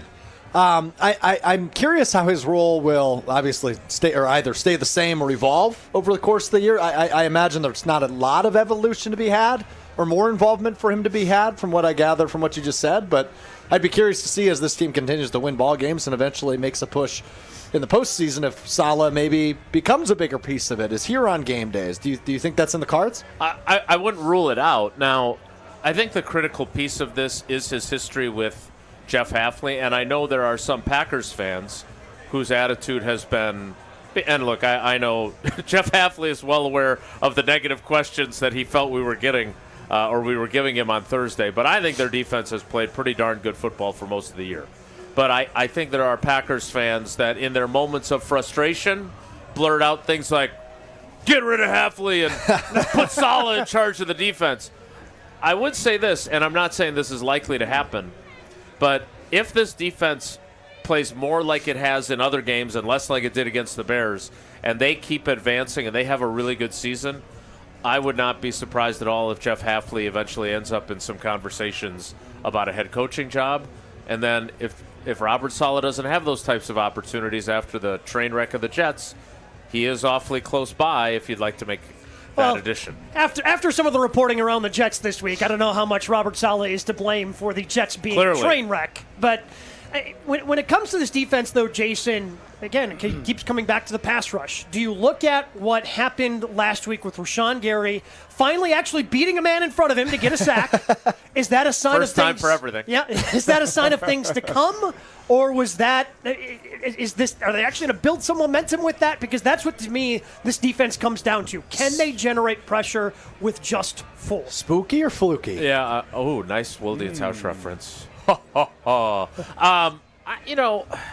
I need to see more. I certainly would not say that that's worthy of being considered a trend, right? Now, in fairness, and I have been critical of their 4-man pass rush, and I don't think I'm alone in that.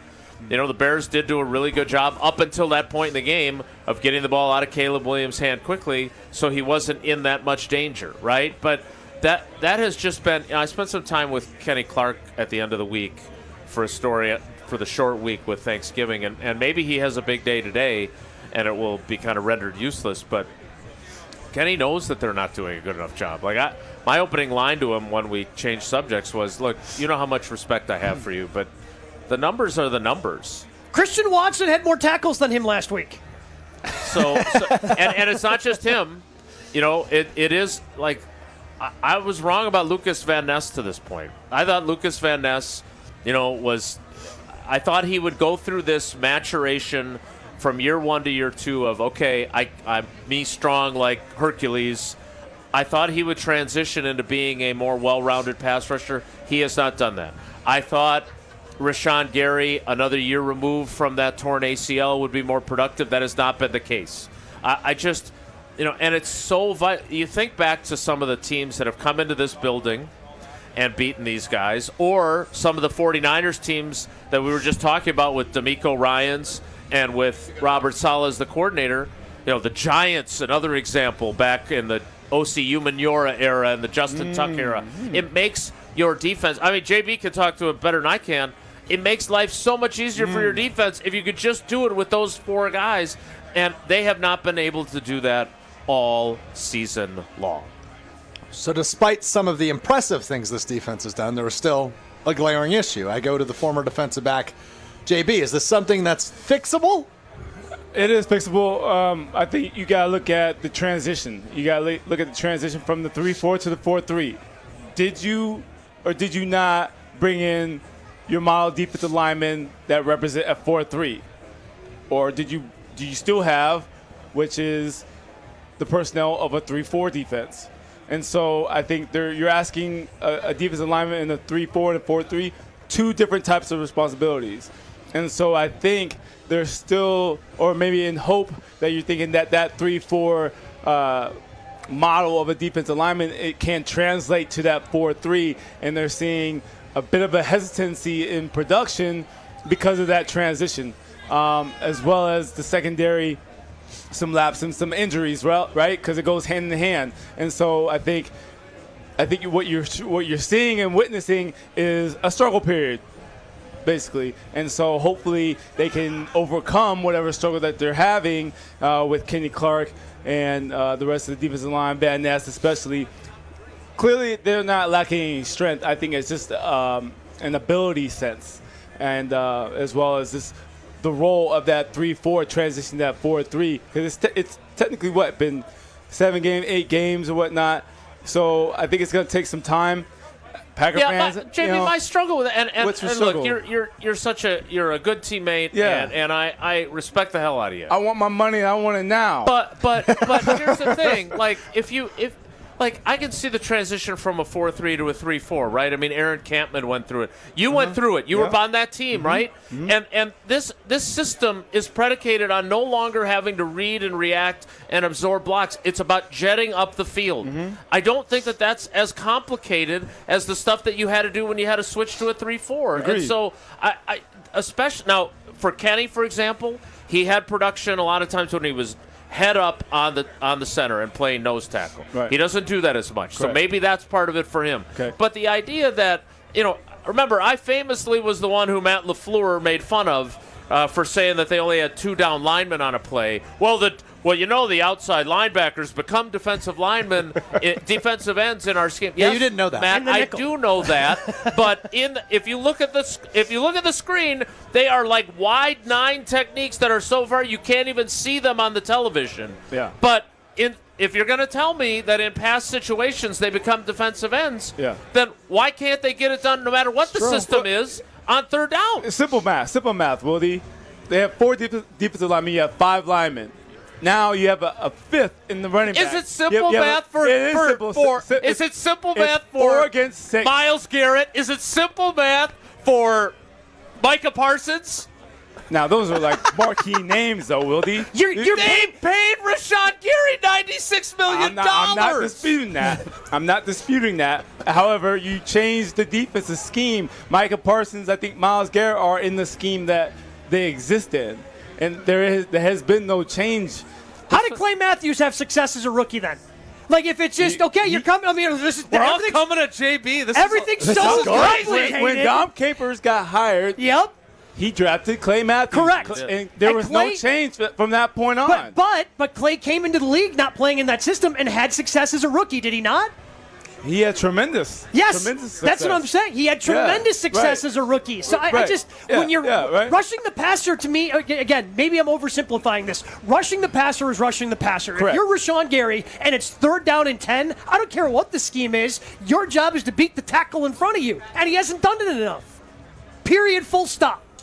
It's true. Do you need to say I hear what you're saying. He's going to keep coming back. I like it. Maybe he's in the wrong nest. Right tree, wrong nest. Ooh. I did not see that analogy coming. Meaning that I think he's in the wrong scheme. Oh. Because you paid him in the 3-4 defense. That is You didn't pay him to come in the 4-3 defense. But again, a pass rush situation is a pass rush situation, is it not? When you're on the defense, it is. But there's a little bit more intricacies of the 3-4. It's very much more interchangeable in a 3-4 versus a 4-3. A 4-3 is a little bit more blackboard stagnant defense. You know you're rushing. So shouldn't that make it 3-4, easier?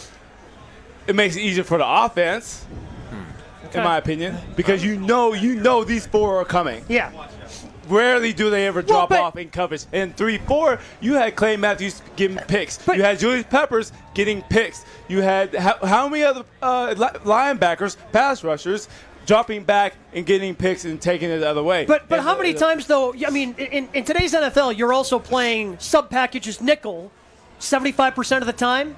So you're taking one of those defensive linemen off the field, and you still have those outside linebackers. You know those 4 are going to be your rushers in passing situations. You're not wrong. In a nickel, you're not wrong. All right, you got me locked. I'm not wrong. Tell me more about that. In a 4-3, technically you're taking the outside linebacker and you're replacing him and you're putting it with the defensive back. So technically you still have 2 linebackers, still have the 4 D linemen. So technically, right, you're not taking a defensive end. There are some packages that you can implement a linebacker and put him as a rusher. Yeah. And put the nickel in, but for the most part, in your standard 4-3, you want to take out an outside linebacker and replace it with a defensive back, Nixon. All right, this has been a fun segment. I feel like we just ganged up on JB. Do you feel ganged up on? No. I just think what I'm hearing is that you guys are trying to justify. Guy played 100 games in the league, and us 2 knuckleheads are telling me you guys are trying to educate. You guys are trying to educate a Super Bowl champion. I really like that. That was fun. Alex Strouf, Gabe Neitzel, Jason Wilde, Jarrett Bush hanging out with you. Green and Gold fans, it's game day. Kick off your tailgate with Bacardi, whether it's a Bacardi and cola, lime and soda, or spiced in cola. Bacardi, your game day go-to. Grab a bottle at your local retailer. Live passionately. Drink responsibly. Bacardi USA, Miami, Florida. Rum 40% alcohol by volume. Little chilly in Green Bay, so we're going to go 5 wide coming up next in this booth. Of ESPN fame, of SportsCenter fame, of the Homer Hour fame, of Green Bay Game Day fame. John Anderson joins us next during the Jason Wilde Hour. Do we have enough microphones? We do. We will get one more for him. Wow. In the commercial break, which starts what a treat right now on Green Bay Game Day. More Green Bay Game Day coming up on ESPN Wisconsin at 620 WTMJ. Football fans, get ready to elevate your game day experience. Milwaukee Broadhouse downtown has the ultimate package for stress-free fun this football season. With rides starting at $85 per person, hop on their round-trip buses from Milwaukee Broadhouse downtown for every green and gold home game. Enjoy all you can drink on the ride and a private restroom. Want even more? Upgrade your ticket and add on an all-you-can-eat and drink tailgate package for an additional $30. Spots are filling up fast. Book today at MilwaukeeBroadhouse.com. Milwaukee Broadhouse, located on MLK Drive downtown.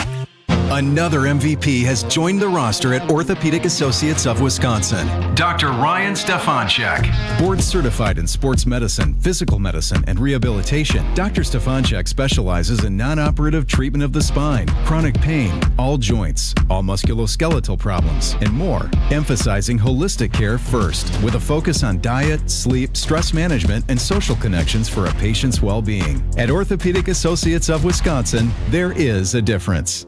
If you want to win at tailgating, you need to Boatify your beverage choice. Bodabox Wine is the ultimate addition to your tailgate party. This premium wine comes in an eco-friendly box, fitting perfectly in your cooler or trunk. And there's no heavy glass or corkscrew to deal with.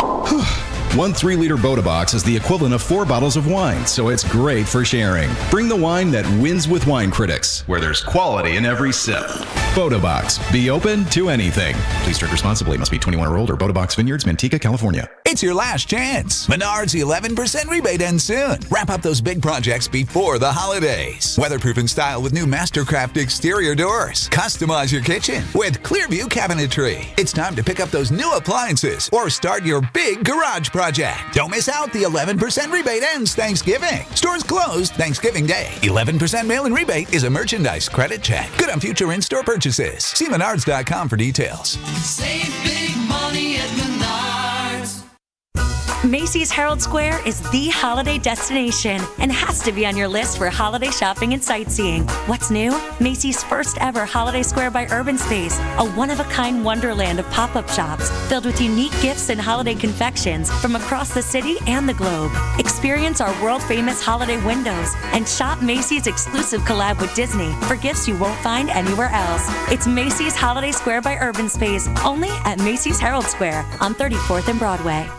This Thanksgiving at Total Wine & More, find bourbons and Cabernets that you adore. Our helpful guides are so friendly and nice, so many bottles to try at the lowest price. So gather with friends as you sit down to eat, grateful for all who made Thanksgiving complete.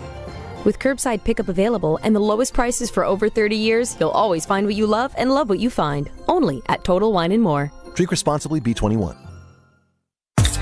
Craft your Brewers mini plan for the 2025 season, featuring all new 6-packs and 12-packs. Get in on the action with great ticket rates, marquee matchups, and priority seating. Plus, you'll get a limited edition Brewers Crowler with each 12-pack or pair of 6-packs. Looking to customize your games to fit your schedule? Build your own ticket plan options are also available. Pick the plan for you at brewers.com/ticket finder.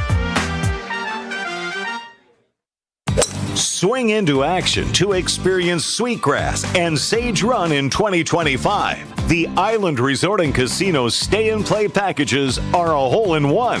By blending award-winning golf with exceptional amenities, we've become the premier resort destination in the Midwest. But don't wait. These popular packages fill up fast. To book your 2025 golf getaway and secure your spot on the green, visit islandresortgolf.com today. You're listening to Green Bay Game Day, presented by Orthopedic Associates of Wisconsin on ESPN Wisconsin and 620 WTMJ.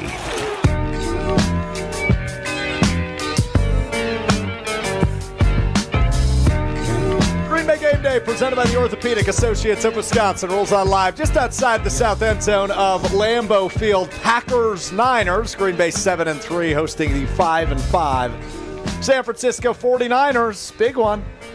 Packers win today. Playoff percentage up to 90%. So a big one for Matt LaFleur and company today. I'm Alex Strouf, Gabe Neitzel of Jen, Gabe, and Chewy. Jarrett Bush, the Super Bowl champion. The three-time Wisconsin Sports Radio of the Year co-host of Wilde and House, Jason Wilde. And of many, many fames. Wipeout, Sports Center, the J School at the University of Missouri. I have no bona fides compared to you guys. Wow. I have nothing compared to these guys. I don't have a Super Bowl ring. You want to join us and gang up on JB? Is that why we brought John on? Honestly, I was listening, and I'm like, I don't know why you didn't just take a Super Bowl ring out and set it here and go, who else? What are we talking about? Tell me again what you're telling me about. Please, keep telling me about defense. Right. As you are blinded by all the diamonds in this ring, what was it you were telling me about? It's great. Let me tell you about the 118 diamonds in the G that we have in this ring. John Anderson joins us now on Green Bay Game Day. Yes. John, welcome back to Wisconsin. Not too bad for November 24th weather-wise. No, it's great. And you know what? You guys don't know this, but because Jair is out, since I'm in my hometown, I will be taking the coin flip today. So I'm very excited about going to the midfield and calling that. So we'll see what happens, and hopefully I won't be suspended next week. Will we get you on the field today? No, I am. You're not going to streak? No, I did think about that. Well, I'm like, I wonder what would happen if I just strolled out there at midfield, see if anybody said anything. And I'm like, wait, this is my hometown. I get to totally take that coin toss. Some people might go, precedent for this. Holy crap, that's John Anderson. Some people are going to go, now tackle the drunk idiot.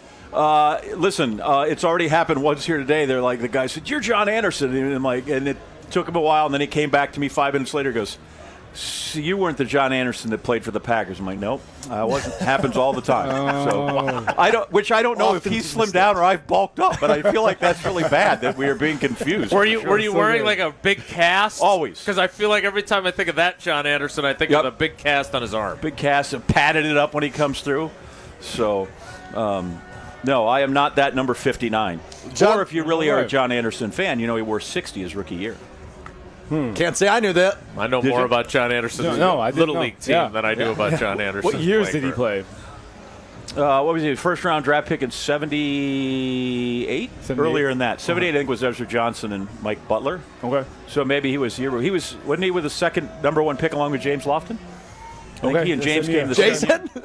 Now who's educating Jarrett Bush? Now it's a history lesson instead of a football lesson. Yeah, that's good. They just That's a great era. John, we have not talked to you since the Packers narrowly escaped in Chicago here on Green Bay Game Day. So I'm curious, walking away from the 20-19 win last week, coming off the bye week, what is your biggest concern with the Green Bay Packers entering this one against San Francisco? Did they play like that again?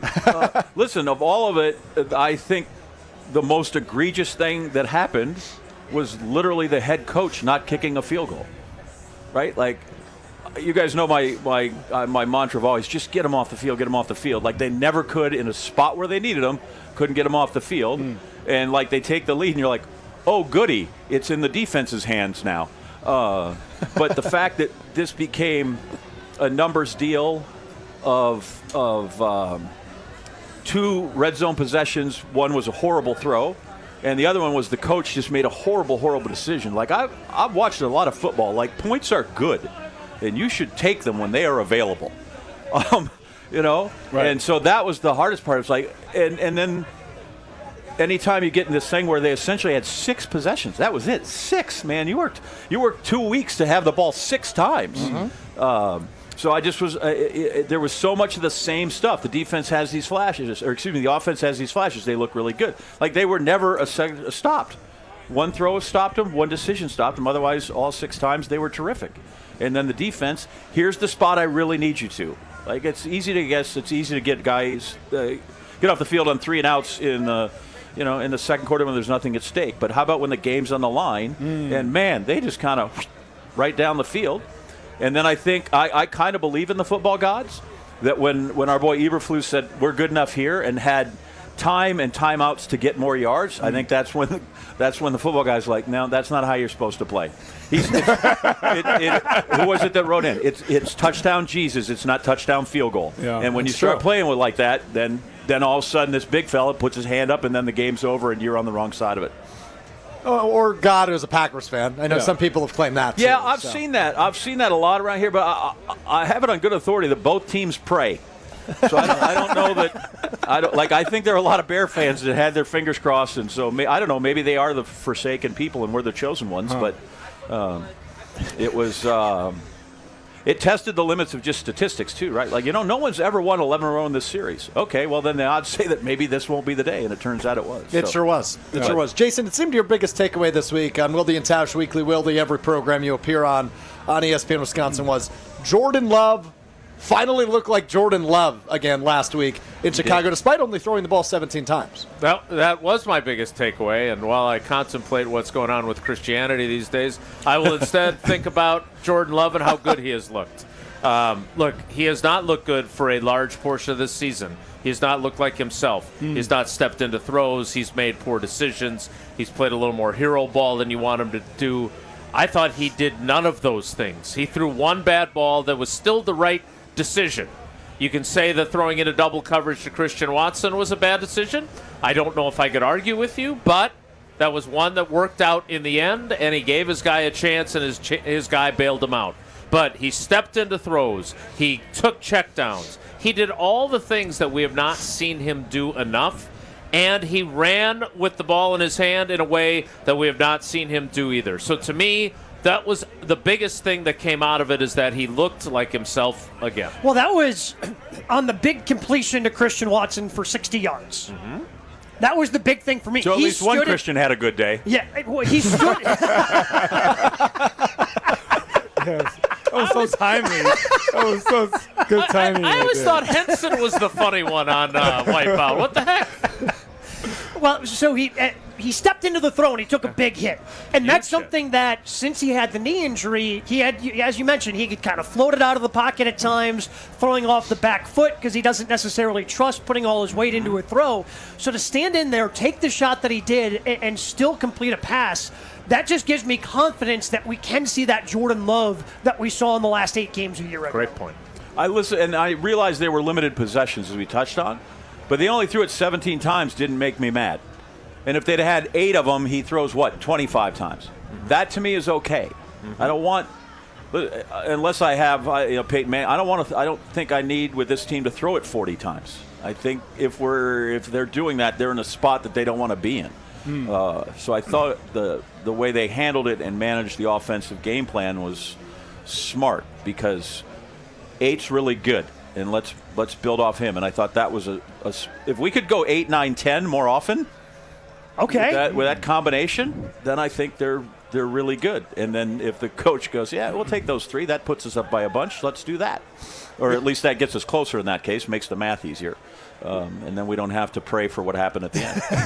Amen. John, what do you think about the red zone and some of the implications or maybe struggles of needs of improvement there?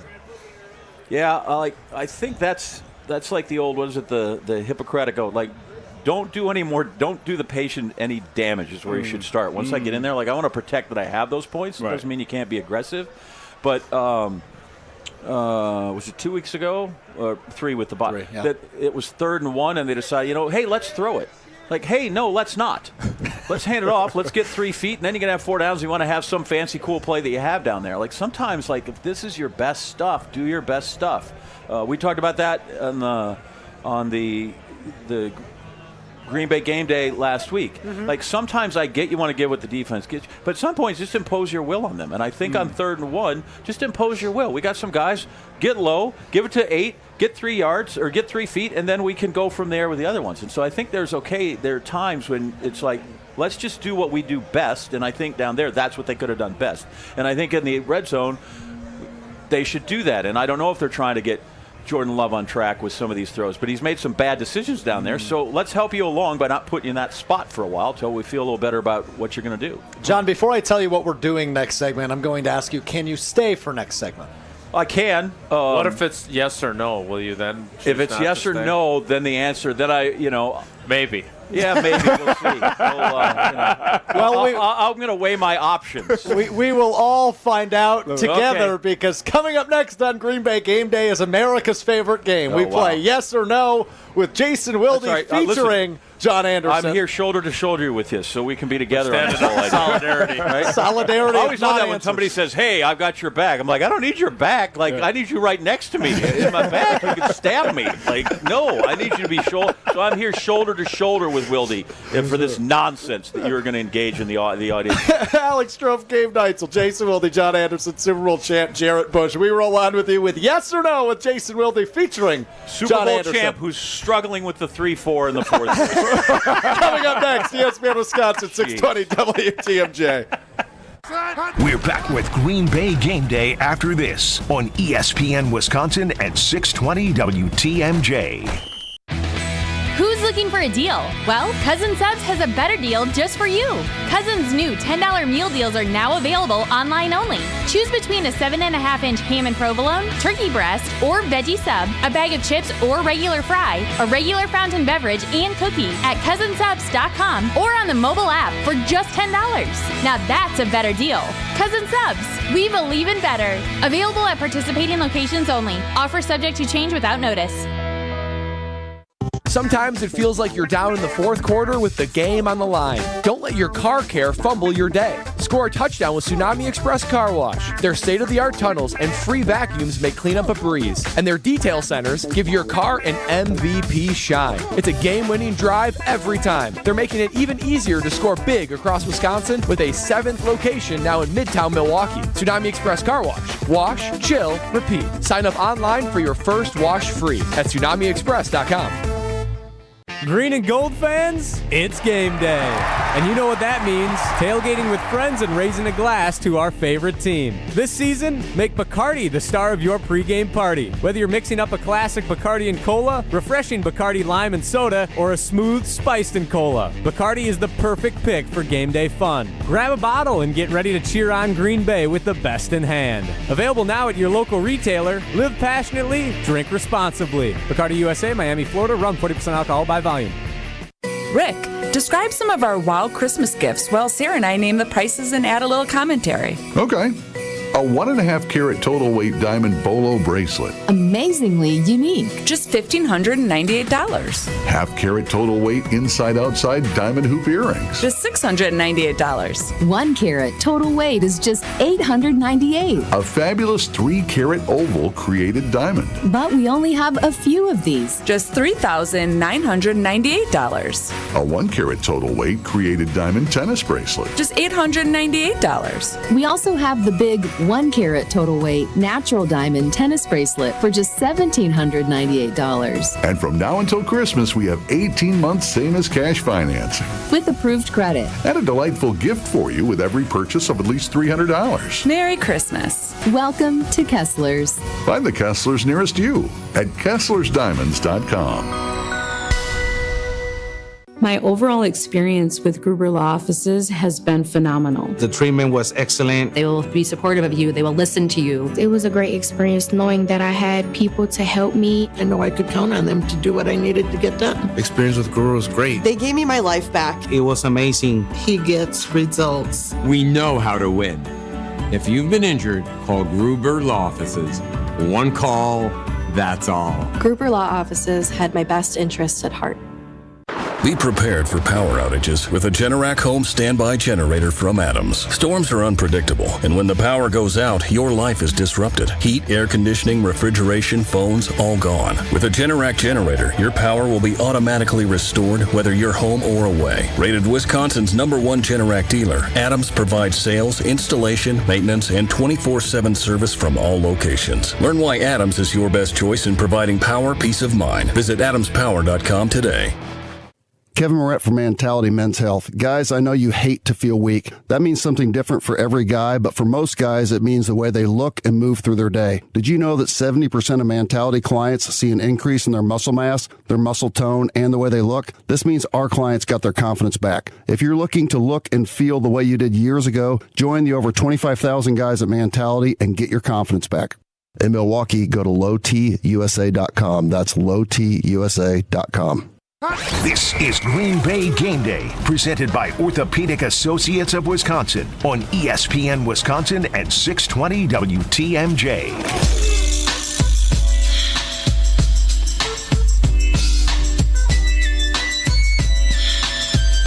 Tis the season for delicious holiday gift boxes from Usingers. Available in many sizes and assortments. You'll find what you're looking for at usinger.com. Green Bay Game Day, presented by the Orthopedic Associates of Wisconsin. We've gone 5 wide. Alex Strouf, Super Bowl champion Jarrett Bush, Wipeout fame John Anderson. That's the only credit you're getting the rest of the day. That's fine. Jason Wilde, the 3-time Wisconsin Sports Writer of the Year. Just keep stalling so we can get 5 wide. And Gabe Neitzel has returned. Late substitution. Yep, gets on the field late. on the field. It's fine. We've got I'm time part on of this? My bad. I don't know if you want to be. It's 40 degrees. You don't have socks on. No, I got there's ankle socks. That's fine. How's your shin feeling? It's fine. What happened to your shin? Yeah, I mean, I don't know why my shins would be. Your pants aren't I mean, covering your ankle. Yeah, just be more the ankles. So how's your ankle doing? As warm as they would be if I was wearing regular pants. Do you like those pants? I do. I feel like as someone with cankles, I can't wear those. Yes, I see that. Okay. So how do you hide them? You'll be up in the press box. Where are you guys sitting? Are you just out here? No, I'm just on the air. I'm just hanging out here. Just on the air. Okay. Yeah. I'm the only guy that will be in the bowl experiencing 16 inches of pure aluminum pleasure. Pure aluminum. Do you bring a blanket? Do you bring anything? You got a pad to sit on? I'm just, I don't know. Yes. Do you bring a seat? Guy said it on the tour one time. Cardboard? Hey, those seats, those are, how wide they are. Is the thing true about putting cardboard where you're supposed to stand? 100%. That's real? For your feet? 100%. Where do you get the cardboard? It's a great question. Where do you get the cardboard? Usually you can sneak in your empty 12-pack, your beer case, and they'll let you bring that in. Okay. Slide between the pants. Or when they say, hey, make one of those signs, and then instead of making one that says Go Jordan Love, just draw your feet print on it like you're at the airport going through the scanner, and then just set it down there, and there you are. There's a lot of ways around Yes this, or no, dude. Gabe Come on. Neitzel, you wish you would have worn longer socks? No. I'm fine. I knew what I was doing. Okay, excuse me. I mean, I've lived in this state for 38 years. I understand when I'm going to be warm, when I'm going to be cold. I understand. I was able to look at see what temperature it was before I came up here. Smart move. Yeah, I knew what I was getting myself into. Okay, fair enough. Not terrible at all today. He said no, but we will see if Jason Wilde says that word or if John Anderson says that word. Coming up right now. Oh, yes or no with Jason Wilde. Will today be the day there are black and white answers from our most respected journalist? Probably Possibly. not. I think we shouldn't be greedy. Maybe. You would certainly hope so. It's time for Yes or No with Jason Wilde. Yes or no, Jason Wilde? You're happy to be here today. So there aren't many times where I can say I'm legitimately surprised by something. And two of our former teammates who live in New York now, Alex Patakis and Nick Bornheimer, I did not know they were going to be here today. And honestly, aside from things like my kids have accomplished or Paula has done, I don't know the last time I felt that authentic of joy to see two guys that I haven't seen in probably 4 or 5 years. So, yes, I am very happy to be here. What a start here. It's only because of them, though, that I answered yes. that's fair. Maybe now that's perfect. Now we've ended the segment. You don't have to. Yeah, I don't know if we'll do I'll this see you anymore. later. I'm going to hang out with them now. This might be the end of it. Yeah, Thanksgiving, we're going to be a segment short. I it's don't going to know be what to do no with fun if myself. you're going to say yes and no all Yeah, the time. Oh, don't worry. I'll recover. Well, let's start another streak. Let's start here. Christian McCaffrey obviously going to be a heavy part of the 49ers offensive game plan. Yes or no, Jason Wilde? If the Packers defense holds Christian McCaffrey under 130 all-purpose yards, they'll win this game. Yeah, I don't. Again, when you do that with those types of numbers, like there are so many different ways to win and lose a ball game. I don't know. Like the fact of the matter is the question is how well is Brandon Allen going to have to play, and how well is he going to play? You know, I had this conversation with Craig Karmazin this morning on Sunday Carmo, which I didn't realize it was on. It's nice to have it on again. Yeah. Because we've had so many noon starts games, right? That, you know, we just saw earlier this year Matt LaFleur put together 2 game plans that were tailored for a guy who had only been with the team 3 weeks when he made his first start, and he did it exquisitely. Well, Matt LaFleur's a really smart offensive mind. You know who else is a really smart offensive mind? Kyle Shanahan. Pretty smart, yeah. And he's got a guy who's been in his system for 2 years as opposed to 3 weeks, which is what Matt LaFleur had to work with Malik Willis. So I'm really curious to see, and I'm certainly old enough to have covered enough games where backup quarterbacks, I still remember it was in Indianapolis, and Ron Wolf was sitting behind me, and they get beat by a journeyman guy named Paul Justin.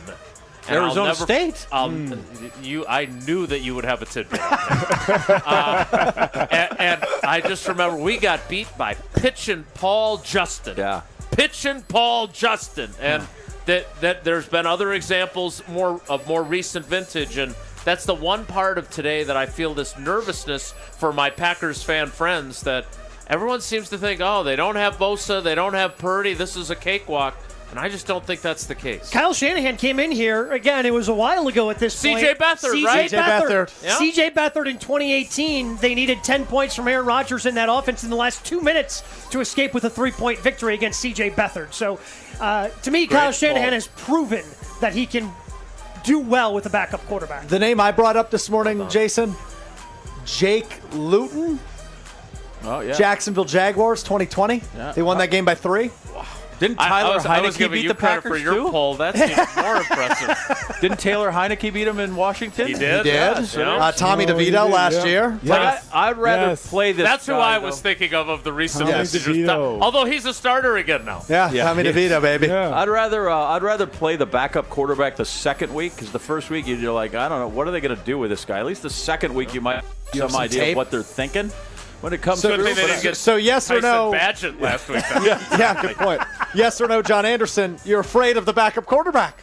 I'm not afraid of the backup quarterback. I don't think that's true. I just think that I'm afraid of Shanahan and what he can do. Like, he knows what that guy can do. Nobody knows what he can do and can't do more than Shanahan, who's watched him. And he's smart enough to put the guy in all the good spots. He's not going to put him in some dumb spot, right? They're not like, hey, let's throw it 50. That'll get him. They're not thinking about that. I just think that he's a really smart guy, and he will be really smart.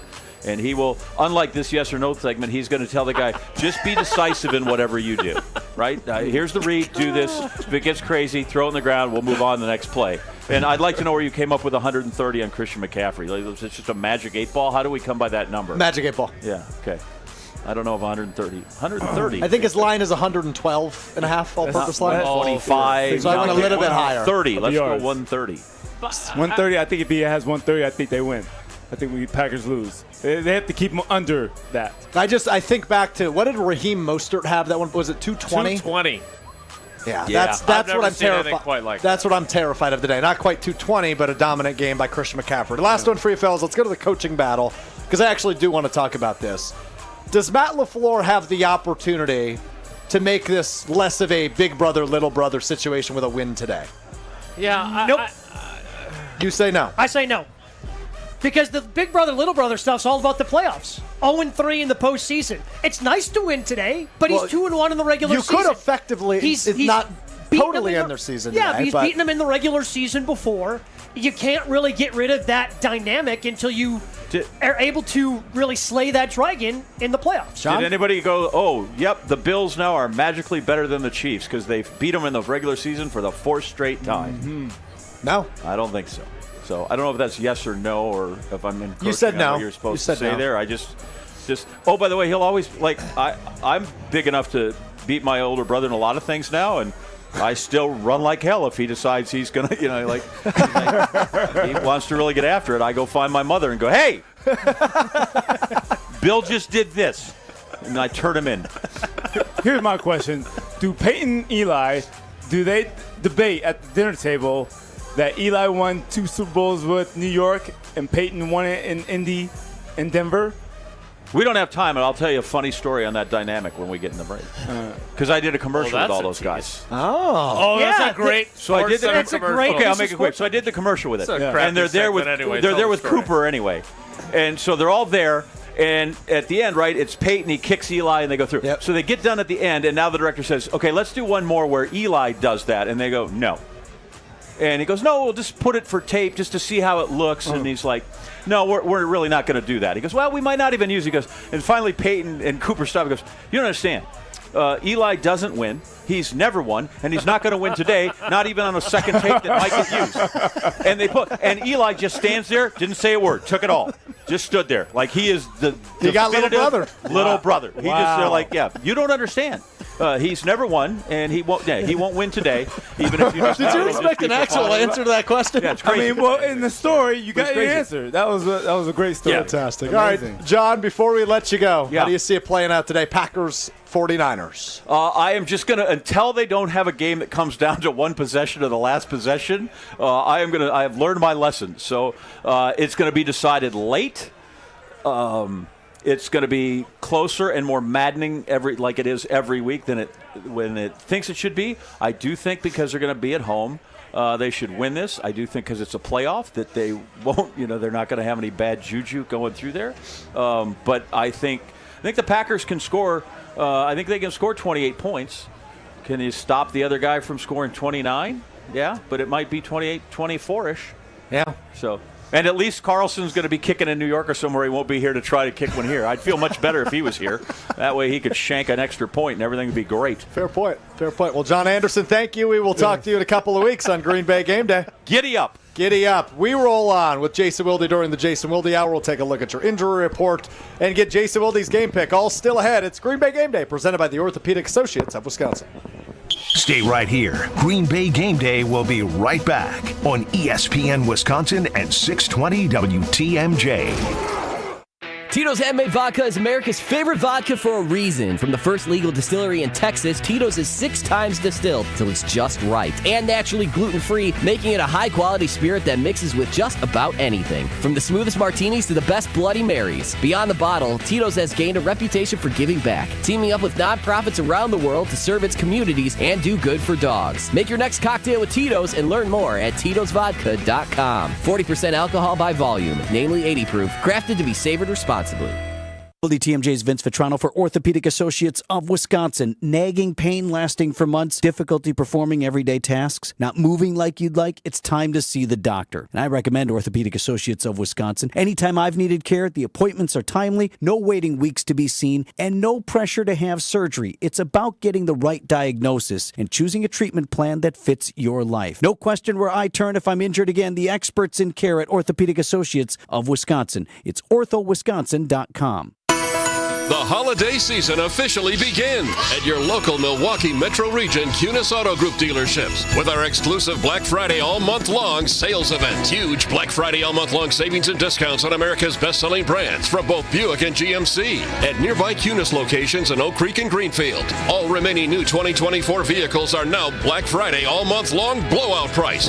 Kunis has the area's biggest selection of pre-owned cars, trucks, and SUVs, with many Black Friday all-month-long priced below $5,000. And payments as low as $149 per month. Additionally, with any new or pre-owned purchase in November, you'll get our exclusive no-fear lifetime warranty at absolutely no extra charge. Plus, we're paying above top Kelly Blue Book values on all trades in November, no matter the mileage or condition. The holiday season officially begins with exclusive November Black Friday all-month-long savings. Only at your nearby Milwaukee Metro Region Kunis Auto Group dealerships.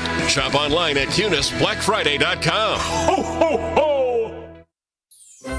Give the gift of a special night out from the Bartolotta Restaurants. Purchase a gift card at Bartolottas.com and get a $20 holiday bonus for every $100 you spend. Happy holidays from all of us at the Bartolotta Restaurants, and thank you, Milwaukee.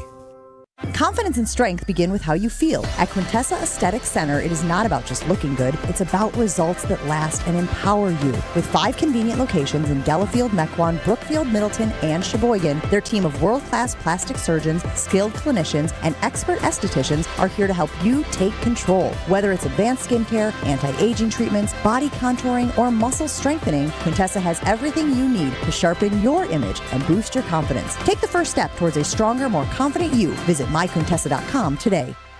Swing into action to experience Sweetgrass and Sage Run in 2025. The Island Resort and Casino stay and play packages are a hole-in-one. By blending award-winning golf with exceptional amenities, we've become the premier resort destination in the Midwest. But don't wait. These popular packages fill up fast. To book your 2025 golf getaway and secure your spot on the green, visit islandresortgolf.com today. This is Matt Meitner, owner of Sit Means Sit Dog Training. Do you find yourself talking to your dog but feel like she's not listening to you? Bella, sit! Are you constantly repeating yourself but she's not following your directions? Sit! Sit! Frustrating, isn't it? At Sit Means Sit Dog Training, we want to help you have a happy, confident, and obedient dog, and we also want to make the training process an enjoyable and worthwhile experience. Contact Sit Means Sit today to schedule a free consultation so we can create a customized training program so you are able to have the dog you want and deserve. Sit Means Sit Dog Training. Sorry, we don't train husbands, wives, or kids. Station updates, show clips, and your place to interact with us every single day just by scrolling through your feed. Follow along on Twitter, Facebook, and Instagram at ESPN Milwaukee. Welcome back to Green Bay Game Day, presented by Orthopedic Associates of Wisconsin on ESPN Wisconsin and 620 WTMJ.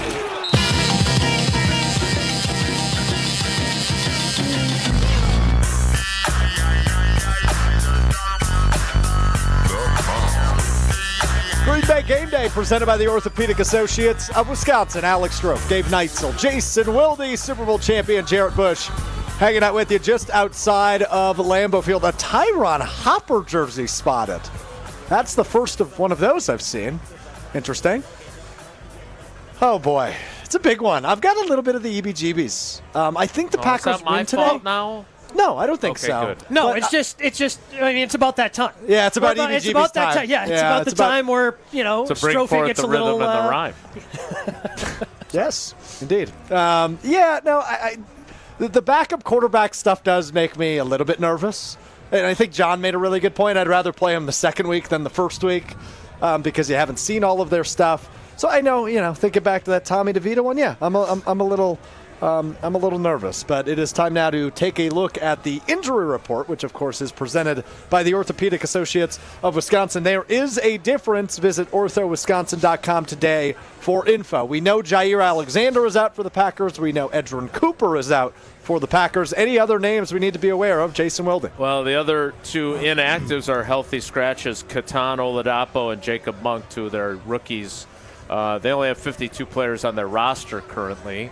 That's right. Because Marshawn Lloyd ended up now on the non-football injury list after his appendicitis. Just bad luck for him. Wait, so explain this to me. So does that then close the window and they can reopen the window? What does that do to the window that they had opened because he was on IR? Yeah, it's a great question. Does that hit the pause button on that? Well, the window has been opened and closed because to put him on NFI, they had to, and this is, I know, fascinating listening for our avid listeners, but they had to put him on the roster for a day. So, boom, that window, not only is it bad for the kid, which obviously that's the worst part of it, but on top of that, from a roster flexibility standpoint, they have now used up one of their, and they're allotted 8, and LaFleur did say this week that he does not think that Jair Alexander, who says that he needs at least 21 days of non-contact to be back to being able to play, but he does not think he has to go on injured reserve. So if he avoids injured reserve, that's one fewer guy you need to use one on. But nevertheless, you burned one on a guy who never actually made it onto the roster to play. A lot of Jair Alexander jerseys, by the way, in our crowd today. Yes, I have noticed that as well. But they're he's the a only popular ones jersey wearing choice. it because he will not be. He will not be, and he will not be out there for the coin toss with John Anderson in his hometown here at Lambeau Field. What does losing a guy like Edgerrin Cooper and a guy like Jair Alexander do for this Packers defense?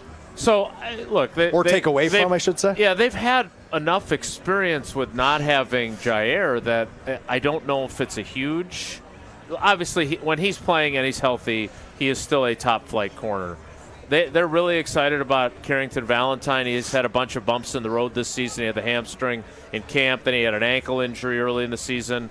But they think he's the real deal. They like him more than they like their 2021 first-round pick, Eric Stokes. So I don't know if they're super concerned there. The thing about Cooper is that he is one of those guys that has a playmaking knack, and they've really liked being able to get him into the mix. Now, in fairness, when he's in there, that means that you don't have Eric Wilson out there or you don't have Isaiah McDuffie. They like both those guys too. So if we're looking at two teams that are both missing key pieces, the Packers are much better off with the two pieces they're missing. Well, they sure are, because you can add a third big name to the 49ers inactive list. No quarterback Brock Purdy, no defensive end Nick Bosa, and no left tackle Trent Williams. He is out with an ankle injury. So Brandon Allen's blind side going to take a hit today as Trent Williams, one of the best offensive linemen in the NFL, out today. Maybe. Yeah, against this pass rush, I guess you don't know. Touche. Well done. Well done by Jason. No, Wilde but there. you're right. I mean, look, Trent Williams is a 13-time Pro Bowler. It's an absurd number. Yes. He is a fantastic player, and he was playing with a bad ankle last week. He obviously wasn't able to go this week, but man, oh man, if I had to start a backup quarterback, I would much rather have even a hobbled Trent Williams than not. For sure, 100%. How much is Cooper not playing when the Niners want to run the ball as much as they want to? How much is that a detriment to this team? Because it seems like they're going to give Quay Walker every opportunity, no matter how many times he wants to run up into the hole and let the running back run past him. I know this is a bugaboo for you. Oh, here we go.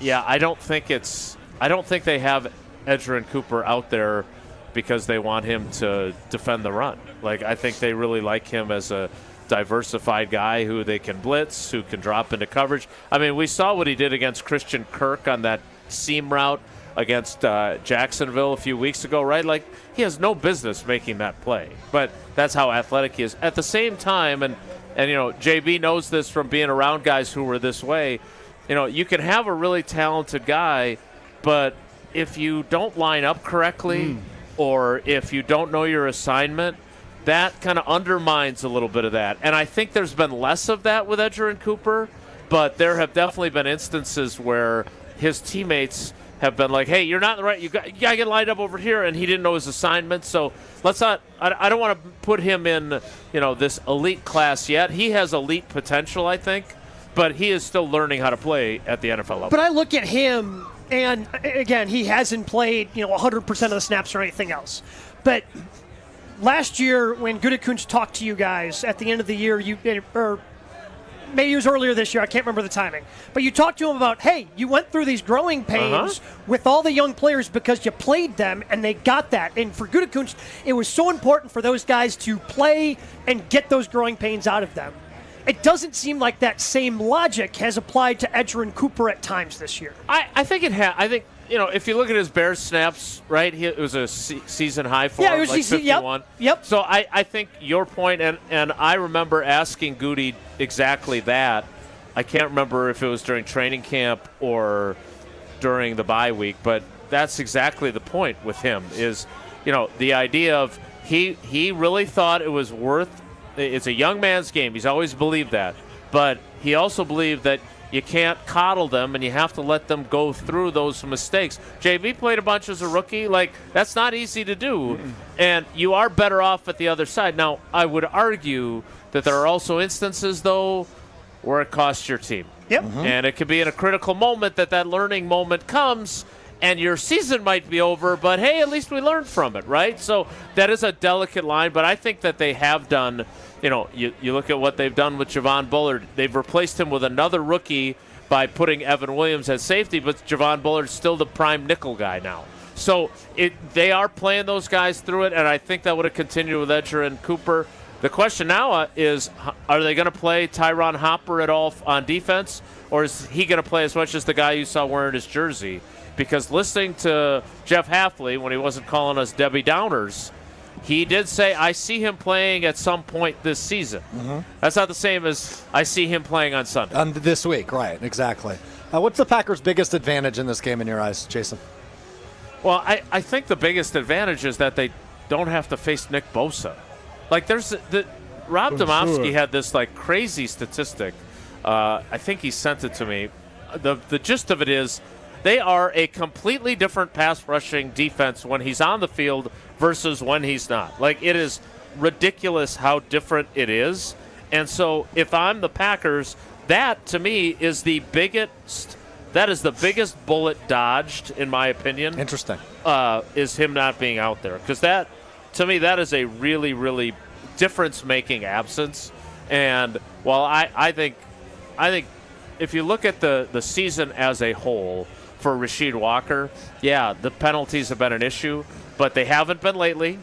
He had 7 penalties in the first 4 games or something ridiculous, and those have tailed off. And his pass rush win rate has been pretty high. He's played pretty well. Jason, before we let you go, we always ask you how you think this one will play out. No Nick Bosa, no Tarvarius Ward, no Trent Williams, no Brock Purdy for San Francisco, but will the Packers come out on top? I want to say yes. I think yes. But this just. But you're going to say no? No, it just feels like I don't say it with any confidence. It feels like one of those games where everything has broken their way with the injuries and everything else. And now you add Trent Williams, who we knew was questionable, but I don't know about you. I thought he was going to play. He played last week. Yeah, it sounded like he was going to. So now he doesn't go either. And this is the kind of game where you cannot knock out the 49ers out of their playoff chase because of the division they're in.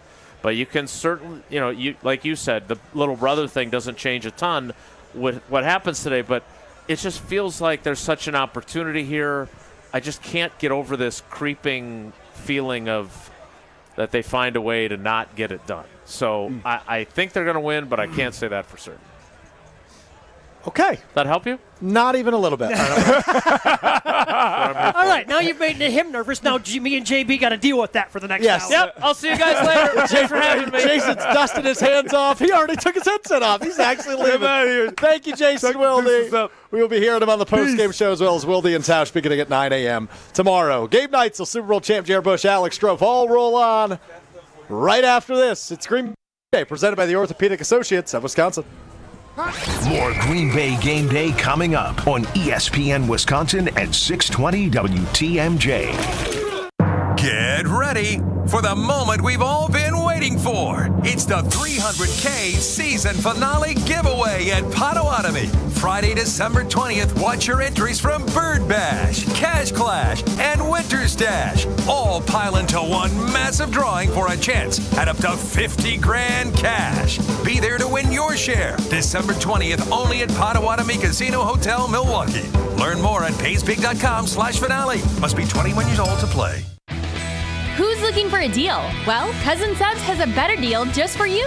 Cousin's new $10 meal deals are now available online only. Choose between a 7.5-inch ham and provolone, turkey breast, or veggie sub, a bag of chips or regular fry, a regular fountain beverage, and cookie at cousinsubs.com or on the mobile app for just $10. Now that's a better deal. Cousin Subs, we believe in better. Available at participating locations only. Offer subject to change without notice. Green and gold fans, it's game day. And you know what that means. Tailgating with friends and raising a glass to our favorite team. This season, make Bacardi the star of your pregame party. Whether you're mixing up a classic Bacardi and cola, refreshing Bacardi lime and soda, or a smooth spiced and cola, Bacardi is the perfect pick for game day fun. Grab a bottle and get ready to cheer on Green Bay with the best in hand. Available now at your local retailer. Live passionately, drink responsibly. Bacardi USA, Miami, Florida. Rum 40% alcohol by volume. Santa's back. Back again. Santa's back. That's not a Christmas song, Dad. That's true, Sid, but I'm celebrating our ESPN Wisconsin Racine Danish Kringles Jingle for Your Kringle contest on Wilde and Tausch, where you could win Kringle for a year. It's back for another year. Can I enter? Sure, anyone can. All you have to do is submit your own original jingle to celebrate the holidays and Racine Danish Kringle to ESPNWisconsinContest.com. Then we'll pick the most creative songs, and our grand prize winner will get Kringle for a year. There's only one requirement. Make sure you include Racine Danish Kringles. It's not just a treat, it's a tradition in your jingle. Or if you don't want to sing, but you still want to celebrate the holidays with the Racine Danish Kringle, call 800-4DANISH or visit Kringle.com and order their all-new Holiday Stick Sampler. Sweet dreams of holiday Kringle, Mary Berry and apple, and lots of icing too. Sid, what are you doing? I'm working on my jingle. Kringle, I love you.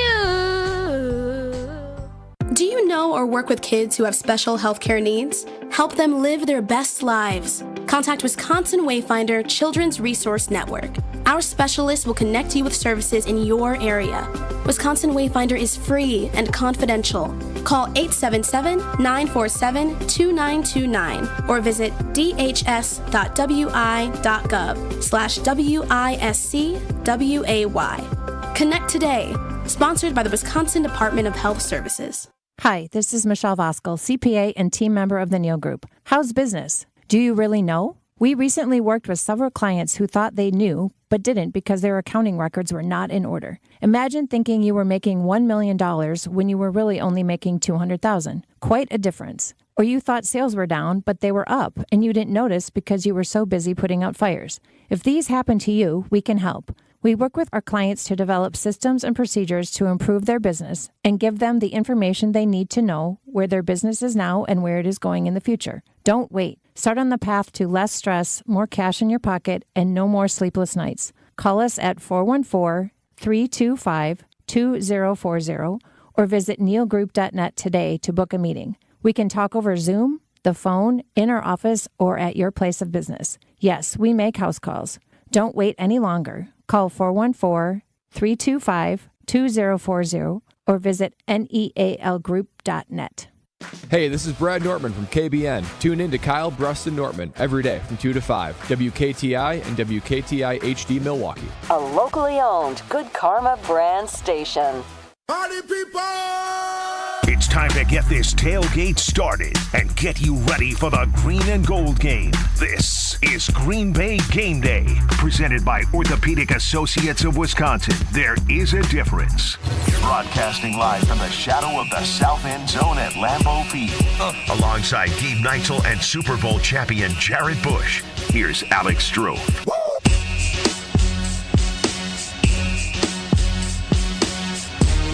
Green Bay Game Day presented by the Orthopedic Associates of Wisconsin. JB giving out game picks. I like it. As we come back from break here at the Tundra Trio just outside the south end zone of Lambeau Field. Alex Strouf. Gabe Neitzel late again. Shocker. He's a popular guy. Super Bowl champion Jarrett Bush with us as well. Yeah, he's jogging now. I was a little late, with his joggers. You're a popular fella. There's just a couple of people here, you just got to make sure you say hi. It's, a lot of people around. The Thanksgiving holiday impending, so say hi to everybody before they make their way inside Lambeau Field. How many scores have you looked at in the last, let's say, half an hour? There's some surprising ones around the league right now. I mean, the only thing we've got on the giant screen here at the Tundra Trio in Ashwaubenon, we have, the Vikings-Bears game. So that's about the only one I've been keeping an eye on. Well, Vikings-Bears is going on, and it is close-ish. Vikings up 17-10, 8 minutes left to play in the third quarter. Let's just go around the league quick. Giants have had a weird week. They released quarterback Daniel Jones after he plays a little bit of scout team safety. They're losing 30-0 on their home field right now to the Tampa Bay Buccaneers. That's tough. Not shocking. Tommy DeVito, we saw outside of the game he played against the Packers last year, he did not have a lot of success for the New York Giants. So for them to go to him and Tampa Bay, they're probably a little bit better than their record indicates. Yeah, 4-6 right now. They'll be 5-6 after the win today. So not shocking that Tampa Bay would go in there and kind of push them. Yeah, around. Mike Evans making a nice return for the first time in a couple of weeks. 5 catches, 68 yards for him. Baker Mayfield just rushed in a touchdown to put them up 30-0. Hit the DeVito celebration in DeVito's face, in DeVito's house. So Baker Mayfield talking that trash. Chiefs barely lead the Panthers right now. It is 20-16 in that game nearing the end of the third quarter. So the Chiefs coming off of their first loss a week ago. A little tight with the Carolina Panthers. 1-point game in the nation's capital. Cowboys lead the Commanders 10-9. It's a low-scoring game, 10-9 right now, with 2.5 minutes to go in the third quarter. All Dolphins in Miami over New England, 24-0. The Dolphins lead the Patriots, shutting them out. The Titans are still in front of the Texans in Houston, 23-17, nearing the end of the third quarter there. Will Levis has only thrown 2 incomplete passes. He is 16 of 18 for 206 yards and a touchdown. A nice game for Levis down in Houston as the Titans lead the Texans 23-17.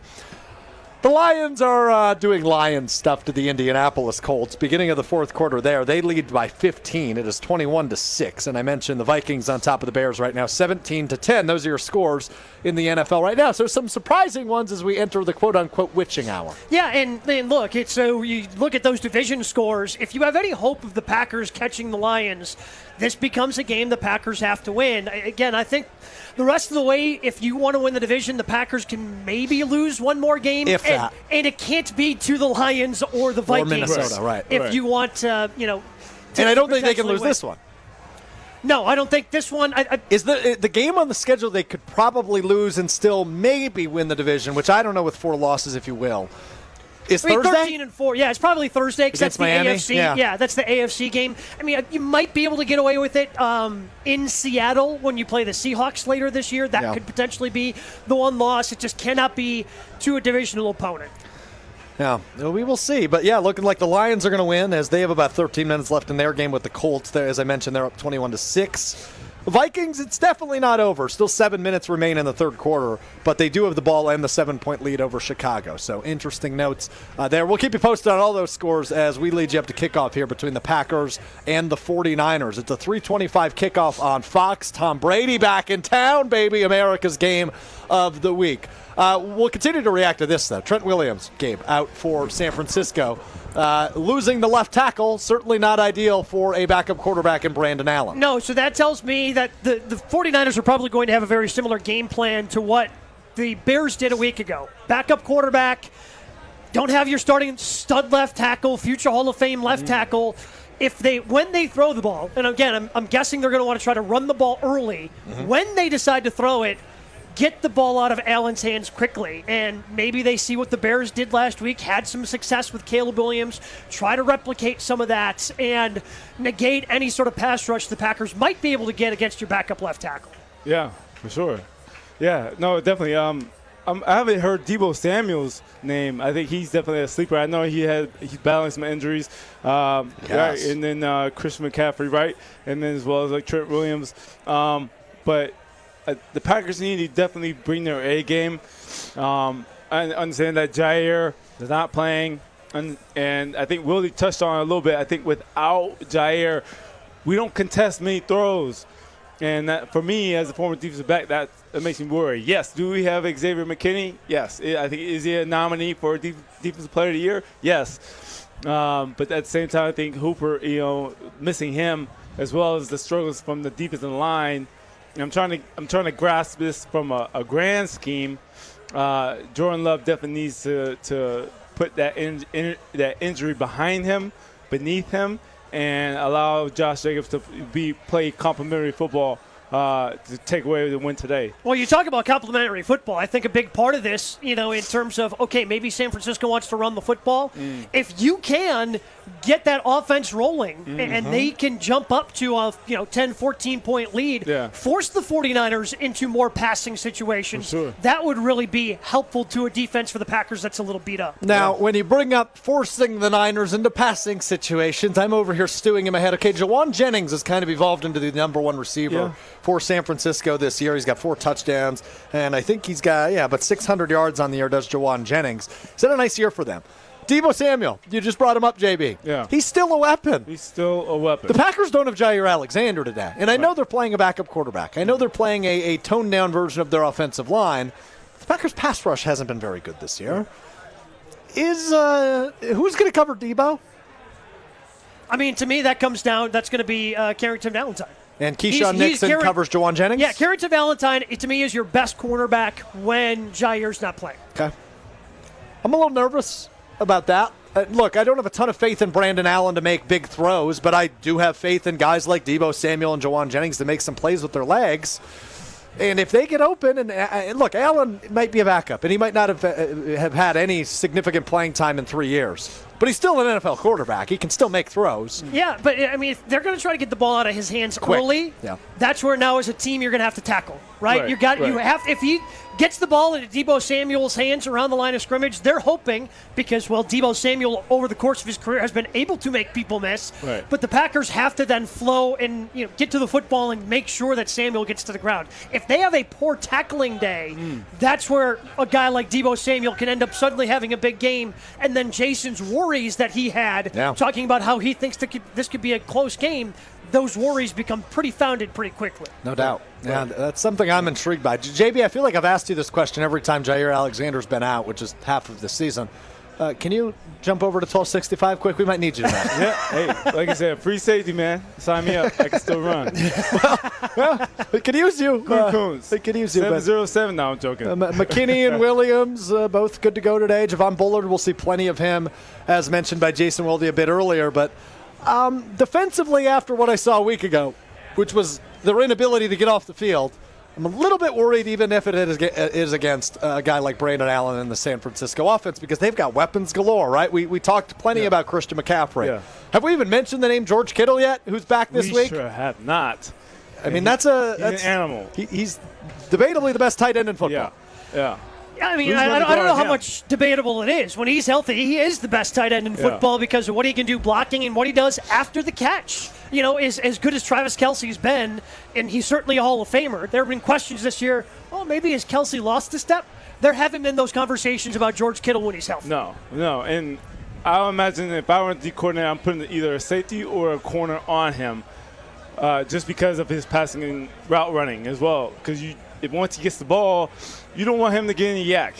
And he's very good at that. Right. And so I think if you have a linebacker on him, I think that's a favorable matchup for Kittles or for the 49ers. And so what that matchup, right, if you put Valentine, let's say theoretically you put Valentine on Deebo. Yep. And then you got Nixon on Jennings, and then who's guarding Kittles? I mean, so I think that ends up being that falls to Javon Bullard, which again I kind of like from the standpoint of he's a safety who's dropped down to that nickel spot and has coverage skills, so he's a little bit bigger, a little more physical. But it also makes me a little bit nervous because George Kittle, one of the best tight ends in the NFL, can probably take advantage of a rookie in that situation. Right. Yeah. So maybe we reconfigure that formula, go back to the drawing board, but at the same time, I feel like you got to at least put a defensive back on George Kittle's, or you're making a huge mistake with George Kittle's in that matchup. I just got to say this. This is going to be the easiest, most chill game of the year or the most stressful. There is no in between. That's exactly how I feel. Right, this could look like that Arizona Cardinals game earlier in the year where it's all Packers all day, and it's only their second game of the year first since that game, where it would be, kind of a complete 60 minutes, complimentary football. You're never really nervous. I could see that happening, but I fall more the other way, where I think, again this week, the Packers could go down to the very last possession, no matter who has the football, and it could come down to that. That's kind of where I feel like this game is headed. That's been their MO, because even though it seemed like last week they cleaned up some of those issues in terms of penalties, in terms of drops, they had one drop in a key situation on third down. They had a penalty at a key situation in the red zone. The defense at times let them down because they weren't ready for Caleb Williams and running, and he had 60 yards in the first half. So they made enough mistakes where you see it was a prototypical Packer game. You see the potential of the team, but they make enough mistakes where the other team gets to hang around. Right. And that's what happened last week. And even though the Niners are shorthanded this week, if they continue to make the mistakes that have plagued them all season, it's easy to see how some of those mistakes would keep San Francisco in the game. For sure. Yeah. Well, this game is all about who makes the least amount of mistakes wins. So I think at some point you got to keep it simple, but it is game football. There's a ton of variables that fall into play. Like I said, I want to see the red zone. I want to see strategy. I want to see some newness or rebirth of the back shoulder fade. Man, so when you see them in the red zone, is it a schematic thing? Is it a player thing? Because when I was talking with Chewy on our show about this earlier this week, he thought it was maybe a Matt LaFleur creative thing. And we thought of, again, this is a little bit different because it's Davante Adams. But there was a play when they played the Rams in the playoffs a couple of years ago where he came in motion from the left side all the way to the right side, started to fake like he was going to go back in motion to the left, which sent Jalen Ramsey sprinting like, I got to get back over there. They quick snapped it. Davante all of a sudden is in the flat wide open for an easy touchdown from like the 4-yard line. Right. Tougher to do that when you don't have a Davante Adams, but is it a creative thing? Is it a personnel thing? Is it kind of both? Yeah. When you look at why they've struggled in the red zone this year? For sure. But then if you have that guy,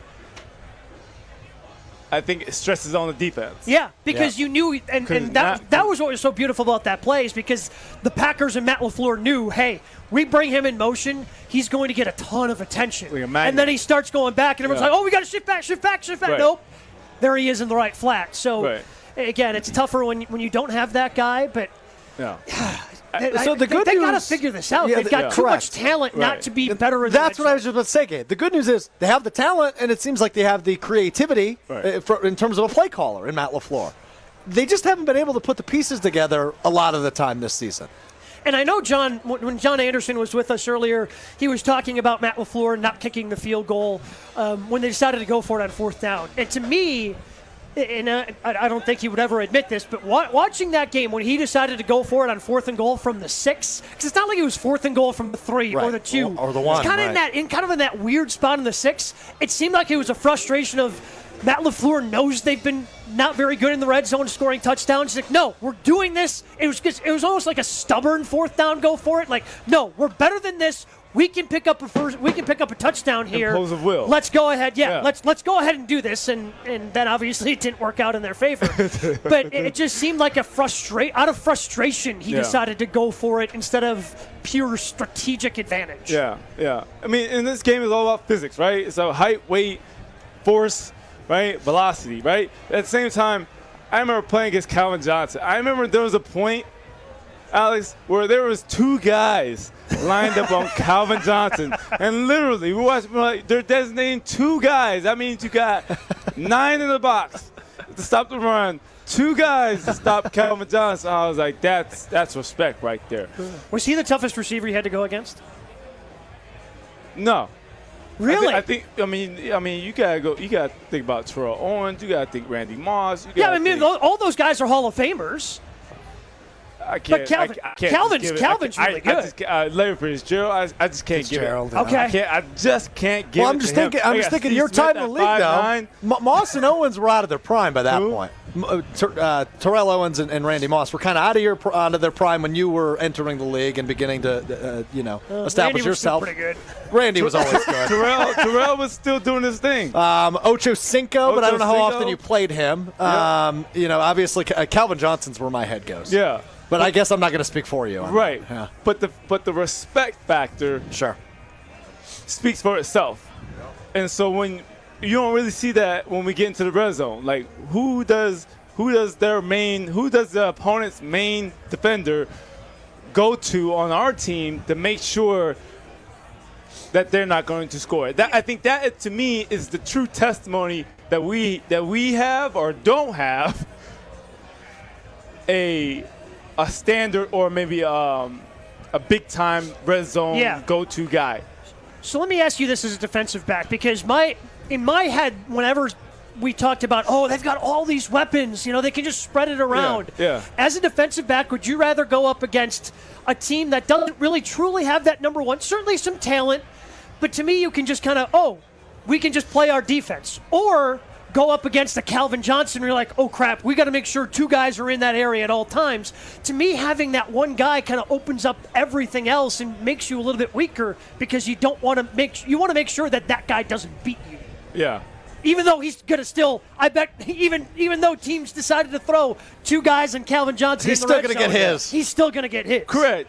But for me, I'm an ultimate competitor. Yep. If you want to be the best, you got to go up against the best. If you want to be that sharp iron, you got to what? You got to rub yourself against another iron. And so, as cocky and arrogant as a defensive back that I wanted to go up against the best. And I was like, I'm going to my D coordinator. I was like, D coordinator, I got him. You help out the rest of the defense. I got him. Mano a mano. All right? I got him. If you want to give me some help, cool. You want to give some variance? Cool. I'm good with that. But I thought it was very disrespectful for me as defensive back to line me up on a receiver side by side that wasn't a punt. Yeah. That's just my opinion. But I never had to do that. We felt like we could guard anybody as on our defensive backs, and so like I said, but that's my testimony of what the opponent has to do to adapt to your main guy. Yeah.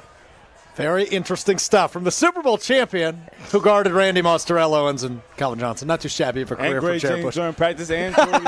and those guys made you better. Those guys made you better. And Don Driver. See them every single day. Gabe, Neitzel, Alex Strouf hanging out with you. We were less than 1 hour away from kickoff. The 5-5 49ers visiting the 7-3 Green Bay Packers. Coming up next, we will take a look at some of our best bets, which are presented by the Island Resort and Casino. That is next. It's Green Bay Gameday, presented by the Orthopedic Associates of Wisconsin, right here on ESPN Wisconsin and 620 WTMJ. More Green Bay Game Day coming up on ESPN Wisconsin and 620 WTMJ. It's the holiday season, my favorite time of year. Festive decorations, family gatherings, using our gift boxes. Honestly, I'm happier to see a Using Our Gift Box at my door than Santa. The Using Our Gift Box doesn't require cooking, just eating. And who's not up for that during the holidays? Make someone's day by sending them the tastiest gift in town, a box filled with Usinger's delicious sausage, cheese, and assorted goodies. Order yours today. It's easy. Just go to usinger.com and click on gifts.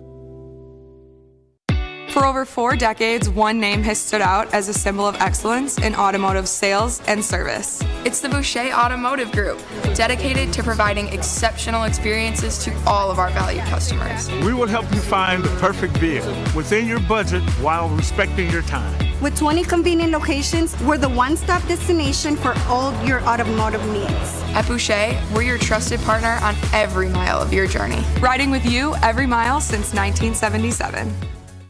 Swing into action to experience Sweetgrass and Sage Run in 2025. The Island Resort and Casino Stay and Play packages are a hole-in-one. By blending award-winning golf with exceptional amenities, we've become the premier resort destination in the Midwest. But don't wait. These popular packages fill up fast. To book your 2025 golf getaway and secure your spot on the green, visit islandresortgolf.com today. Have you seen them yet? Seen what? 4 different ways to say I love you. I'd love to see those. Show me the list. What list? The list of 4 different ways to say I love you. Let's start over. Where are you going, Monica? I'm going to get the 4 different ways to say I love you. Sarah, imagine a box of assorted chocolates. Okay. When you open the lid, what do you see? I see a guy sitting on a park bench saying, life is like a box of chocolates. But what are the shapes of the chocolates? There are 4 different shapes. Here they are. Those are gorgeous. 4 diamond pendants covered in diamonds. Almost like they were dipped in diamonds. And each diamond was created inside a miniature star. But you'd have to be rich to afford one of these. Choose the diamond pendant you like best. $148. I love Kessler's. Everyone loves Kessler's. For the location of the Kesslers nearest you, visit KesslersDiamonds.com. This time of year can be really tough on a number of areas in your home. If you're struggling with any electrical issues, the superheroes at Current Electric are ready to help you. Chuck Smith is a Brookfield Central grad who started Current Electric over 40 years ago. His mission was to serve our community with integrity and quality. Whether it's as small as a switch repair or as large as rewiring your entire home, to a generator to keep your lights on, or even interest in solar energy, call on the superheroes from Current Electric. Go to callcurrent.com. That's callcurrent.com. Keep the elements out of your home with Pella Windows and Doors of Wisconsin. We had howling wind coming through. The rooms were freezing. We were very apprehensive about changing them because we were worried about losing the charm of the home. We went with Pella because we knew that they had an amazing reputation. We knew that they were going to have the windows that would look like they'd been there forever, but with all the functionality that a window should have. Order today and get no interest and no payments for 12 months. At Pella Windows and Doors of Wisconsin, we offer a wide range of beautiful wood designs for installation within your unique home. Because wood is a natural material, it can be painted, stained, or left natural to complement your unique home decor. Experience nearly endless possibilities from Pella, featuring maximum design flexibility with dramatic sizes, custom colors, finishes, profiles, product types, and more. Order today and get no interest and no payments for 12 months. Visit PellaWI.com. Certain restrictions apply. Ends 11/30/2024. You're listening to Green Bay Game Day, presented by Orthopedic Associates of Wisconsin on ESPN Wisconsin and 620 WTMJ. Guess who's back? Still doing that, Andre? Oh, for sure. Yeah. Yeah, it's Green Bay Game Day, presented by the Orthopedic Associates of Wisconsin. About 50 minutes away from kickoff, the 5-5 San Francisco 49ers, the 7-3 Green Bay Packers. Packers need a win. It's looking like the Lions and Vikings both going to win, as the Vikings have gone up 2 touchdowns on Chicago, and Detroit with a big lead on Indianapolis. Got to keep pace, Gabe Neitzel. You going in? You going to the game? I am not today. Okay. I'm gonna stay warm. I'm kind of soft. I don't know if you know this about me. So I didn't, but not surprising. No, Continue. it's not. Yes. So I'm a little soft. I'm a little cold right now. Is the wind howling, but it's only 42 degrees, so not half bad. But again, the wind just makes it cooler. Yeah. You're feeling. I mean, you get in there. The metal bleacher's going to be cool. It's only going to get colder. It's not going to get any warmer. And not only am I soft, I'm also a diva. So nobody has said, "Hey, Strouf, I've got an extra ticket for you." Sure. I do not think I might go on Thanksgiving, because I'm going to be here doing the show, obviously, with you and Jason Wilde from right here just outside of Lambeau Field. So I may find a ticket, go by myself. I've never gone to a Packer game alone. Have you? Yeah, so I went to one game alone. Okay. And it's honestly one of my favorite memories. So I was my senior year of high school.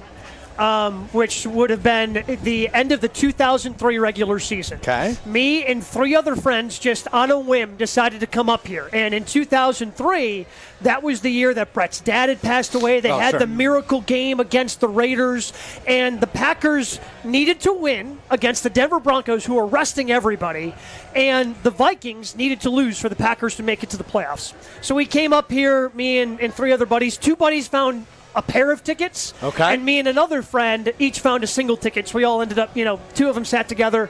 The game was a blowout. The Packers dominated. Amon Green had a 98-yard touchdown run. And for the last 5 minutes, because Mike Sherman had dictated no Vikings-Cardinals score on the scoreboard. So everybody for the last 5 minutes is just looking up to the suites to see if there's any, nobody's watching what's on the field. We're trying to get some sort of read. Because, again, it's 2003. I didn't have an iPhone, in your pocket, to, look at, what's the score? So we're trying to figure out what's going on in this Vikings-Cardinals game. And at one point, the entire stadium starts to erupt. So you figure, I had no idea what had happened.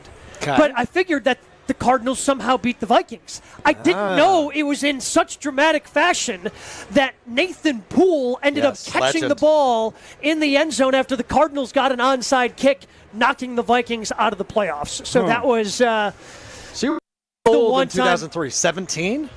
17 years old, yep. So you weren't even having a Miller High Life or anything in the stadium. No, sir. No hair in his chest? Drinking your hot chocolate. No hair on his chest, indeed.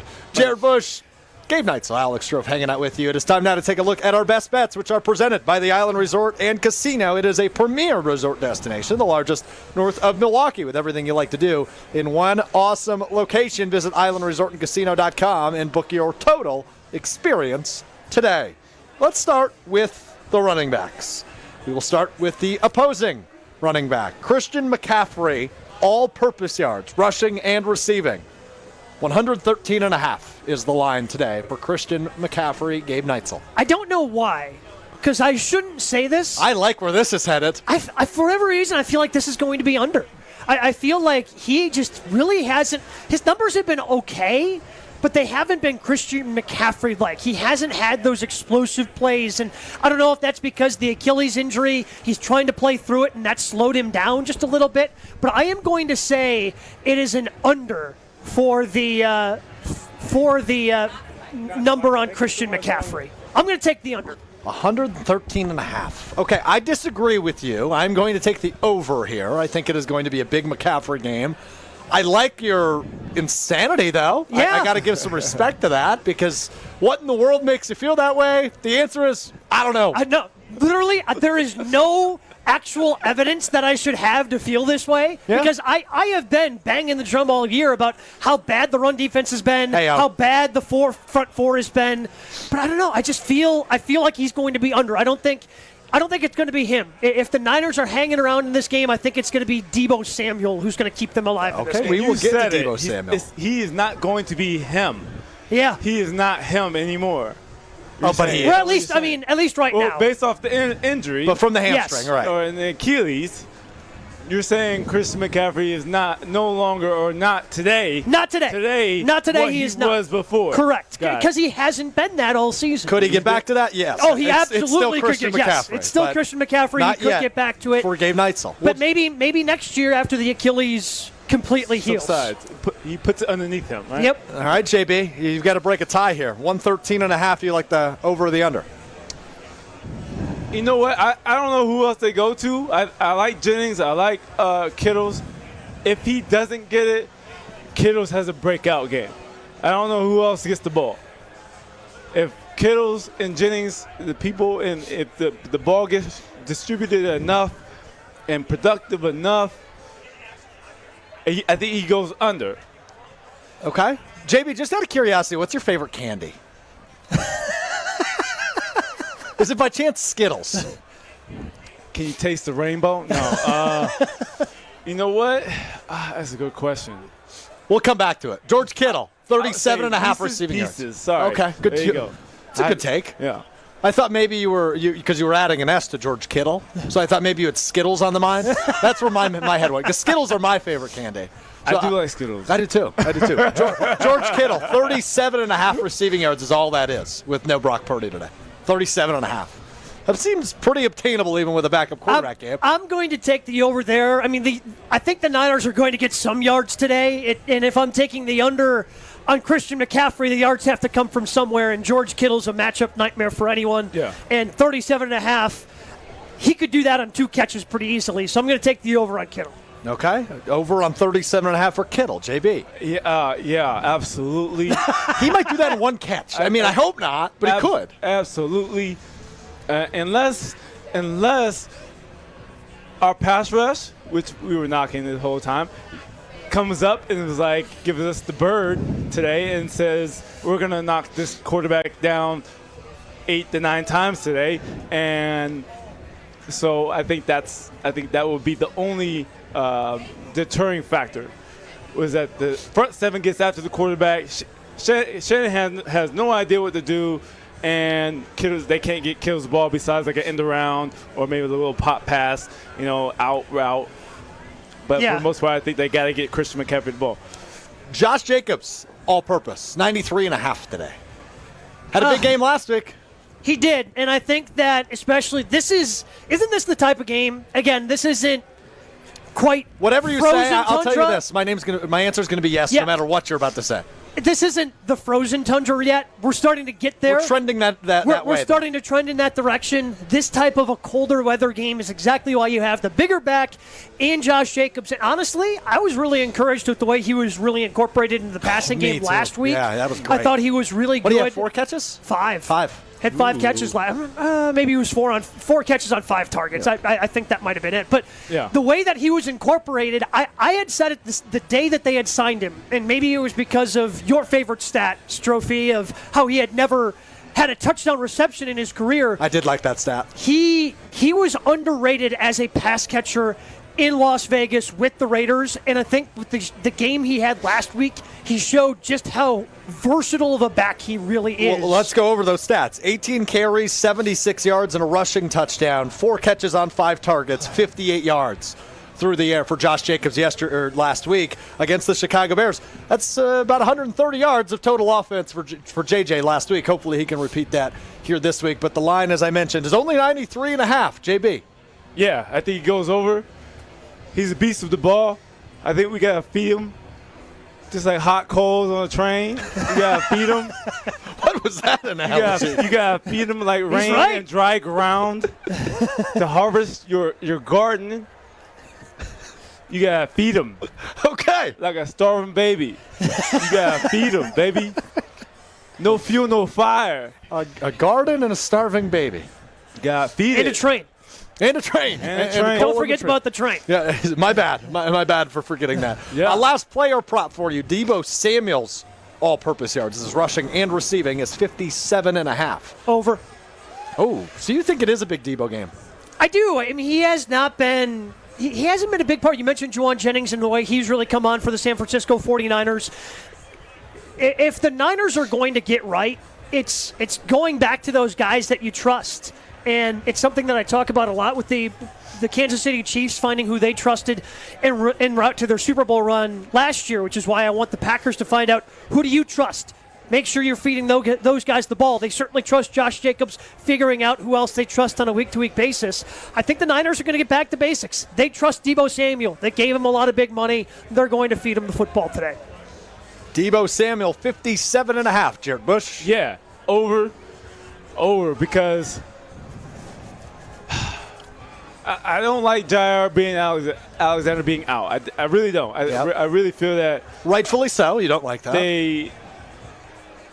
We leave holes a little bit more open for receivers to catch the ball. Yep. I think we need to rush in compilation to the secondary to be as potent as a defense as we should to impose their will against other offenses.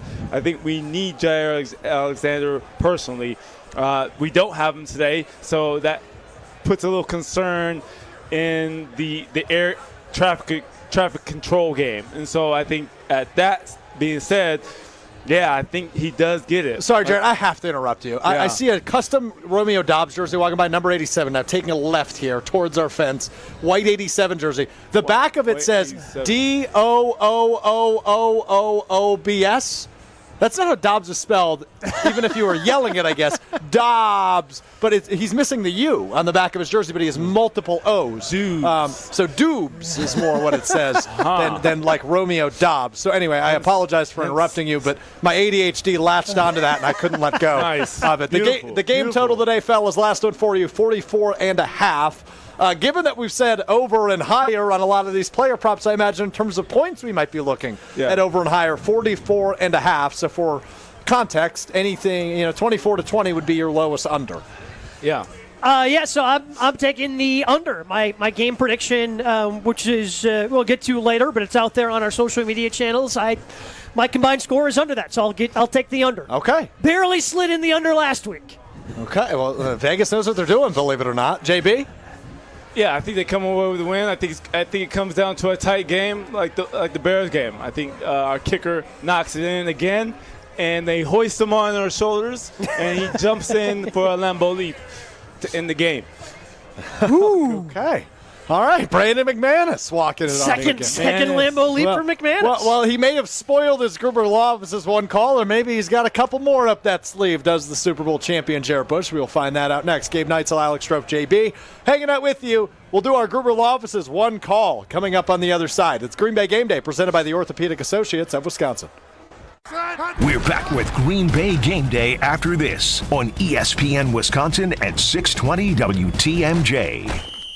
Tito's Handmade Vodka is America's favorite vodka for a reason. From the first legal distillery in Texas, Tito's is 6 times distilled till it's just right. And naturally gluten-free, making it a high-quality spirit that mixes with just about anything. From the smoothest martinis to the best Bloody Marys. Beyond the bottle, Tito's has gained a reputation for giving back, teaming up with nonprofits around the world to serve its communities and do good for dogs. Make your next cocktail with Tito's and learn more at Tito'sVodka.com. 40% alcohol by volume, namely 80 proof, crafted to be savored responsibly. Hey, it's ESPN Milwaukee's Jen Latta. Whether I'm headed to a big college football game or just need a reliable ride, I trust AccuTrans Group. They're a veteran-owned business that delivers top-notch transportation, perfect for game day or any event. From tailgates to team outings to corporate travel and weddings, AccuTrans has you covered. Booking is a breeze and their service is always safe and dependable. Visit AccuTransGroup.com to book your ride today. That's AccuTransGroup.com, your go-to for reliable transportation this football season. Get ready for the moment we've all been waiting for. It's the 300K season finale giveaway at Potawatomi. Friday, December 20th, watch your entries from Bird Bash, Cash Clash, and Winter Stash. All pile into one massive drawing for a chance at up to $50,000 cash. Be there to win your share. December 20th, only at Potawatomi Casino Hotel, Milwaukee. Learn more at paysbig.com/finale. Must be 21 years old to play. Save big on your next project at Menards. Insulate your home and start saving on energy costs with Owens Corning Pink Foamular Insulation. Foamular insulation panels are moisture resistant and rugged enough to be used anywhere, even underground. Plus, these pink panels are available in many different sizes and thicknesses to fit any project. Save big on Owens Corning Foamular Insulation. And don't forget to check out our weekly flyer on Menards.com for all the great deals happening now. Save big money at Menards. It takes a team to meet just about any goal, and that's as true on the football field as it is in the office. So it's good to know that you have the Gordon Flesch Company on your side. For more than 60 years, GFC has provided cutting-edge office technology for companies of all sizes, and as the nation's largest Canon dealer, GFC delivers the latest office technology, serviced, and is supported by the most experienced professionals in the industry. That's business technology managed. Visit gflesh.com to learn more.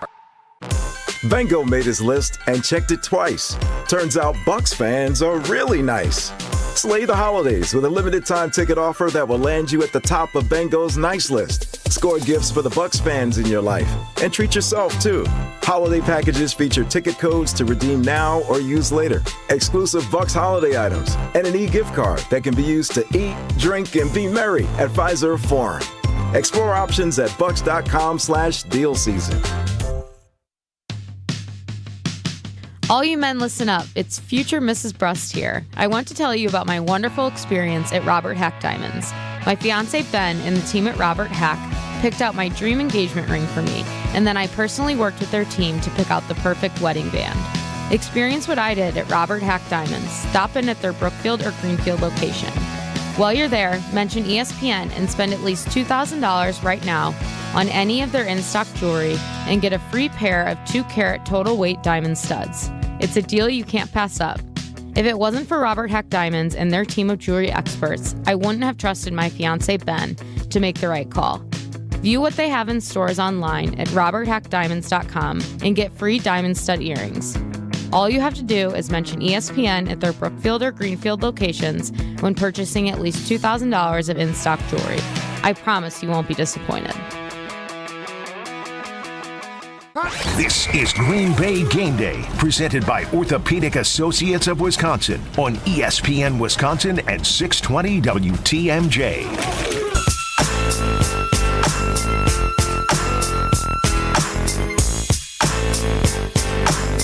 Green Bay Game Day, presented by the Orthopedic Associates of Wisconsin. Alex Strouf, Gabe Neitzel, Super Bowl champion, Jarrett Bush hanging out with you live from the Tundra Trio just outside the south end zone at Lambeau Field.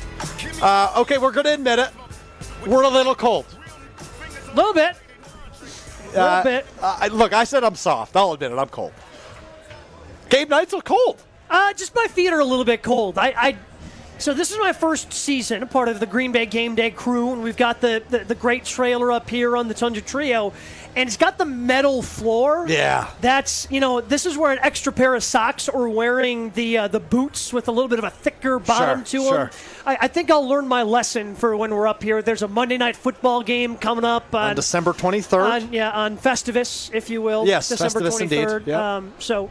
Yep. I've learned my lesson. You just gave me the best idea ever. Rather than playing yes or no with Jason Wilde, airing of grievances. We're going to have an airing of grievances. Yeah, there you go. You're a content machine. That's so good. So good. Packers 49ers coming up in about a half an hour right there at Lambeau Field. The Packers are 6-point favorites in this game now with the news. No Brock Purdy, no Trent Williams, no Nick Bosa for the San Francisco 49ers. So on paper, Gabriel, it seems like the Packers should walk in, take care of business, win this game.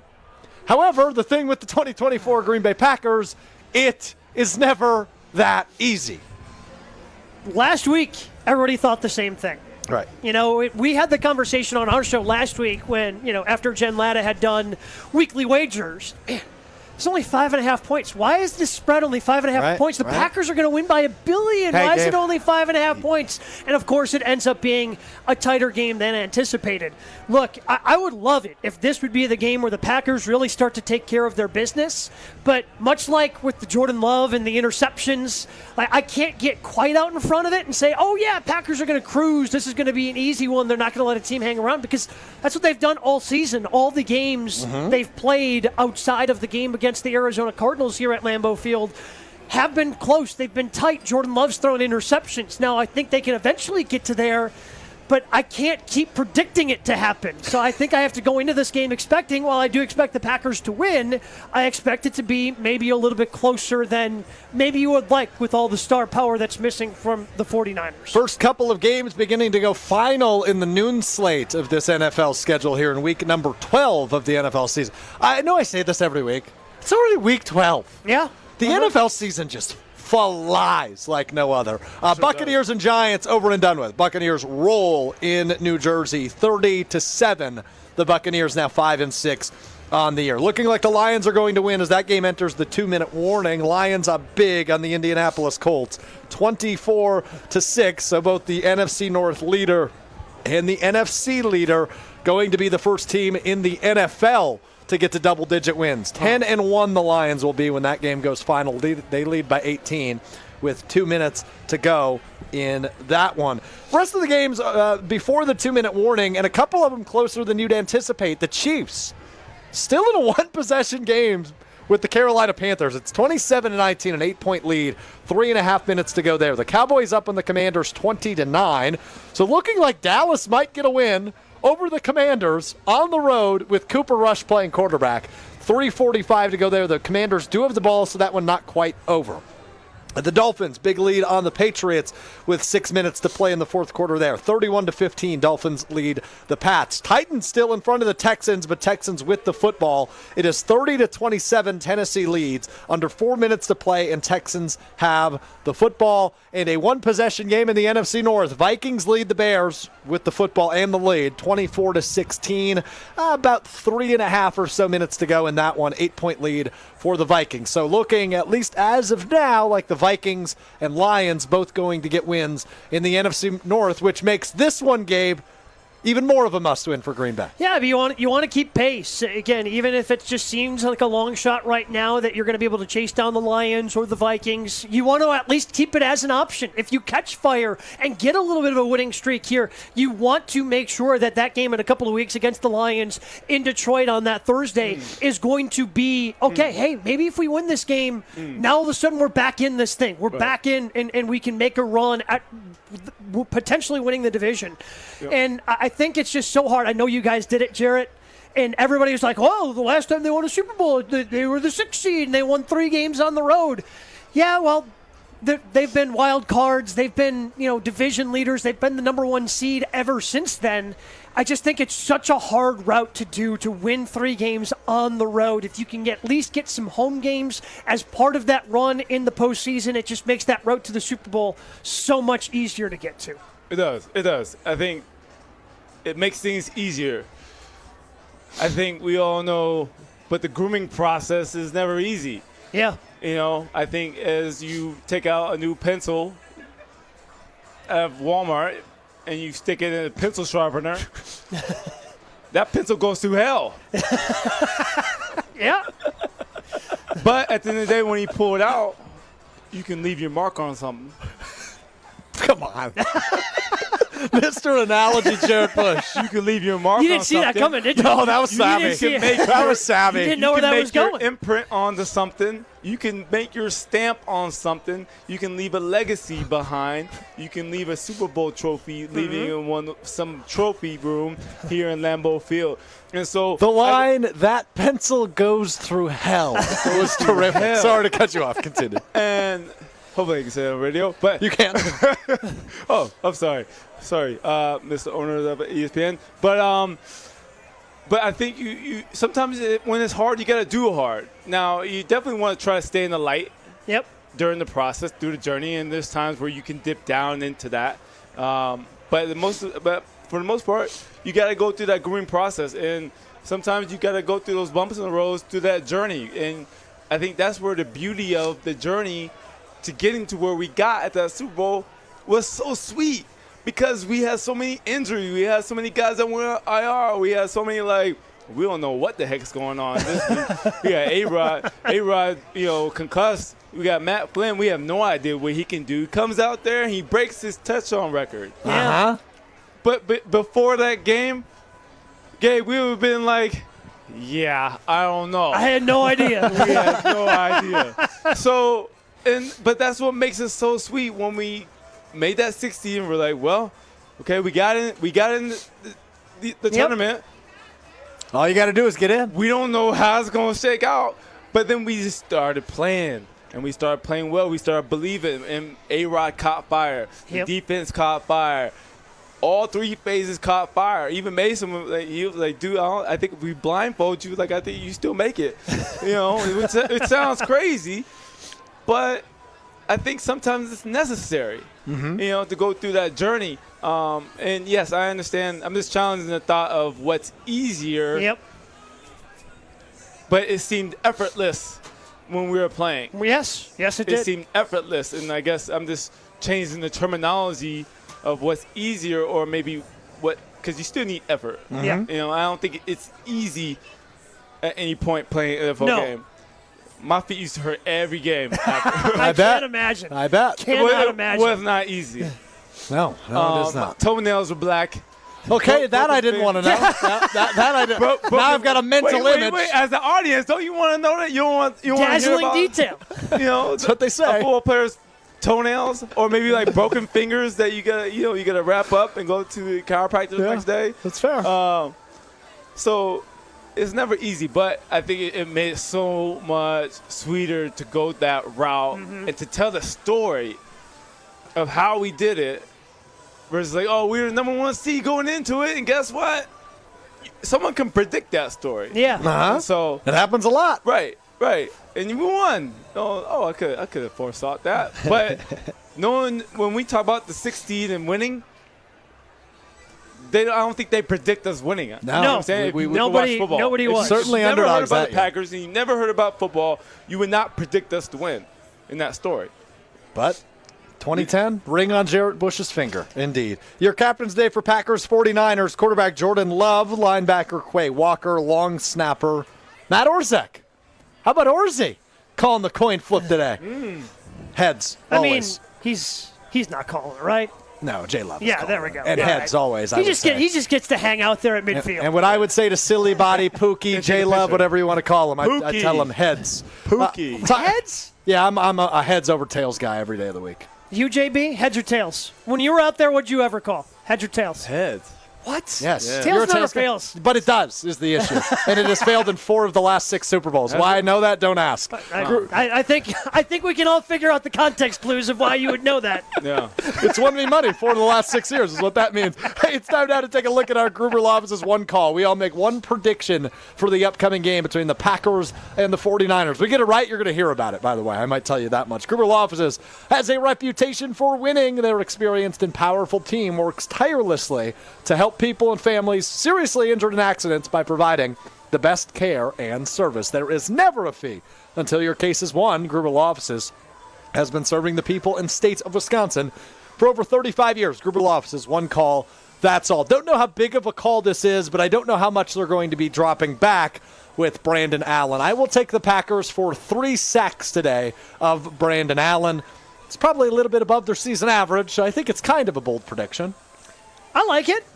I mean, having them have that type of success in a game where, again, you're trying to get everything right, you're trying to get everything going in the right direction, I like it. I think look, saying the Packers are ever going to have more than 1 sack at this point seems bold. like it seems like a bold prediction. I am going to go with Dontavian Wicks because it seems like every time we forget about a wide receiver, they like pop Christian, off. they pop up. That's a really good point. And it feels like Dontavian Wicks has been the one who's been forgotten about now the last couple of weeks. I'm going to say Dontavian Wicks finds the end zone, scores a touchdown today for the Green Bay Packers. Okay, JB. Yeah.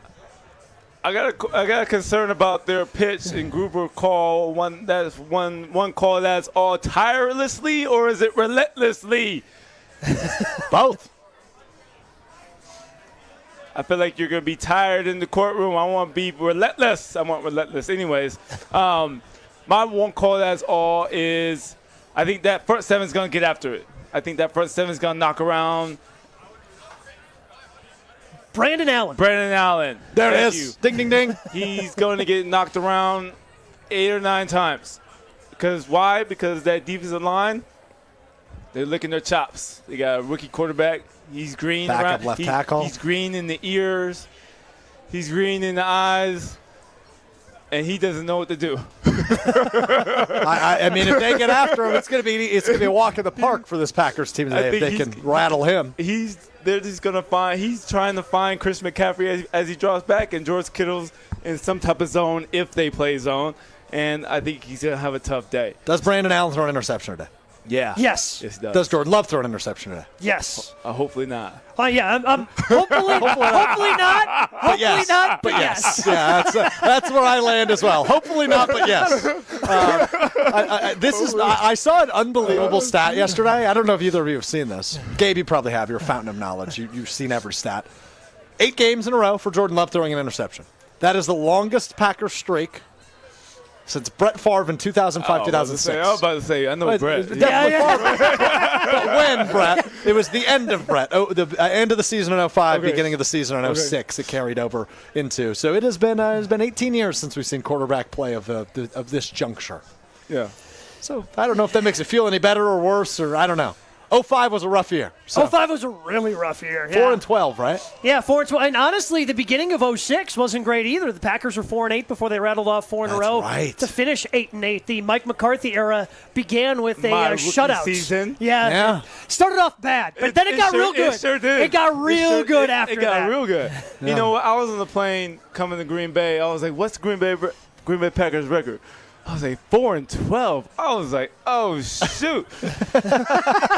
But did I make a bad decision? But at the same time, I was like, okay, we get a chance to turn this baby around, though. Mm-hmm. You know? Oh, and you've got a future Hall of Famer at quarterback. Right. Kind of gives you some excitement there. Yeah. And going up, just watching them. And so what an honor, what an absolute blessing it was. Totally thankful, and we were able to turn that ship around and pretty good hand it over. Pretty good mentor landed in town the following offseason. For sure. Charles Woodson. For sure. It wasn't a bad add to that defense. Right. All right, we got to take one more break. When we come back, game picks, final predictions, final thoughts. Packers 49ers just 20 minutes away from kickoff right there at Lambeau Field, 3:25 on Fox. Alex Strouf, Gabe Neitzel, Super Bowl champion Jarrett Bush. We wrap it up with you right here on Green Bay Game Day, presented by the Orthopedic Associates of Wisconsin, right after this.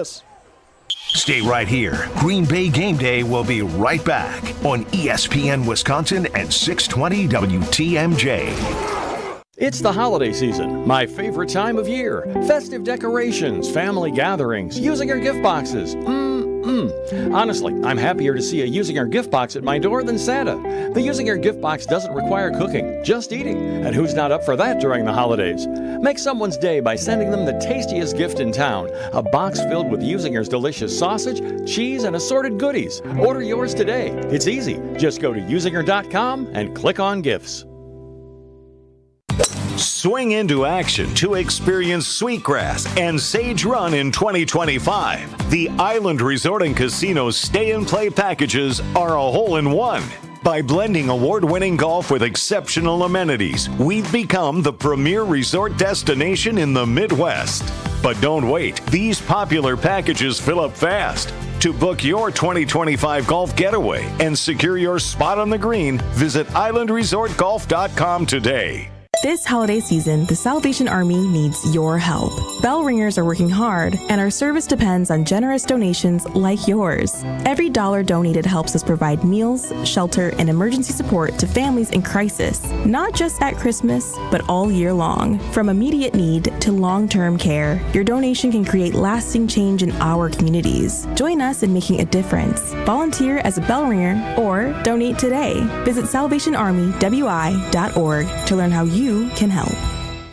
Gruber Law Offices. One call, that's all. They treated me like family. They're actually people that you can depend on. They made me feel seen. They really treated me like I was a part of their family, a part of their team. They ask how you're doing, how you're feeling. They're just so welcoming and so sweet and kind. It's like family. Caring about another member of the family. If you've been injured, it costs you nothing to see if Gruber Law Offices can help. Santa's back. Back again. Santa's back.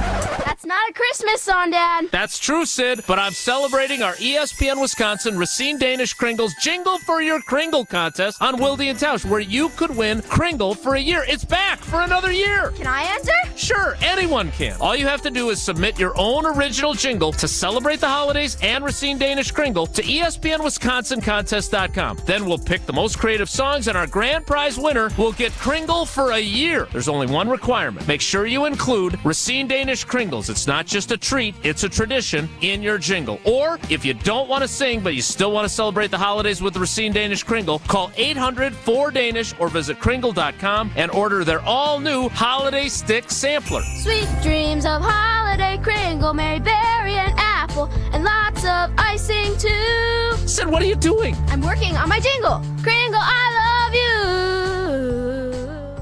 Finding the special healthcare resources families need just got easier. Wisconsin Wayfinder Children's Resource Network helps kids with delays, disabilities, special healthcare needs, and mental health conditions. Call toll-free 877-947-2929. Ask questions, get answers. Connect today toll-free 877-947-2929. Sponsored by the Wisconsin Department of Health Services. Green and gold fans, it's game day.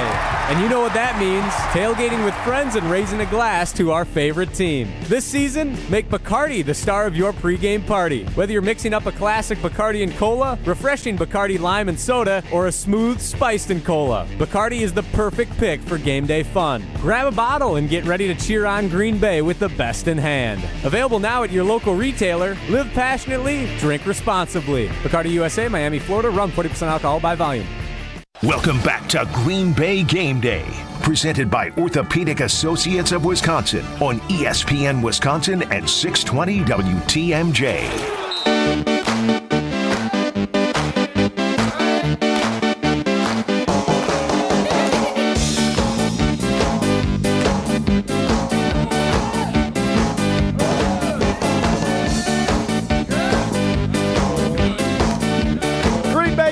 Presented by the Orthopedic Associates of Wisconsin. Everybody's dancing and banging on the drum here in Green Bay as the fans begin to filter into Lambeau Field, less than 15 minutes away from kickoff between the 5-5 San Francisco 49ers, the 7-3 Green Bay Packers. I'm Alex Strouf, hanging out with Gabe Neitzel of Jen, Gabe, and Chewy, weekday morning 7 to 9 on ESPN Milwaukee. Jarrett Bush, the Super Bowl champion, back in the 2010 season, 2011 postseason with the Green Bay Packers. Great special teams or cornerback, Mr. Do-It-All, back in his glory days with the Green Bay Packers. This is a rivalry. Don't get it twisted. These two teams do not like each other, despite their head coaches obviously liking each other. Maybe they don't anymore after the alleged tampering with Aaron Rodgers a couple of years ago by Kyle Shanahan. But all in all, this is a rivalry. Matt LaFleur 2-4 in his career against Kyle Shanahan. 2-1 in the regular season, 0-3 in the postseason. 49ers have ended the Packers season 3 times in the last 5 years. This serves as a really good opportunity for Matt LaFleur to effectively end the Niners season. Now, they could still win their division. They're only 1 game back as it stands right now. Could be 2 games back after the conclusion of today's game, depending on what happens with the Arizona Cardinals. But if the Niners lose today, their playoff chances drop to 15%. If the Packers win today, their playoff chances jump to 90%, an effective lock with a win today for the Green Bay Packers. It's a big one.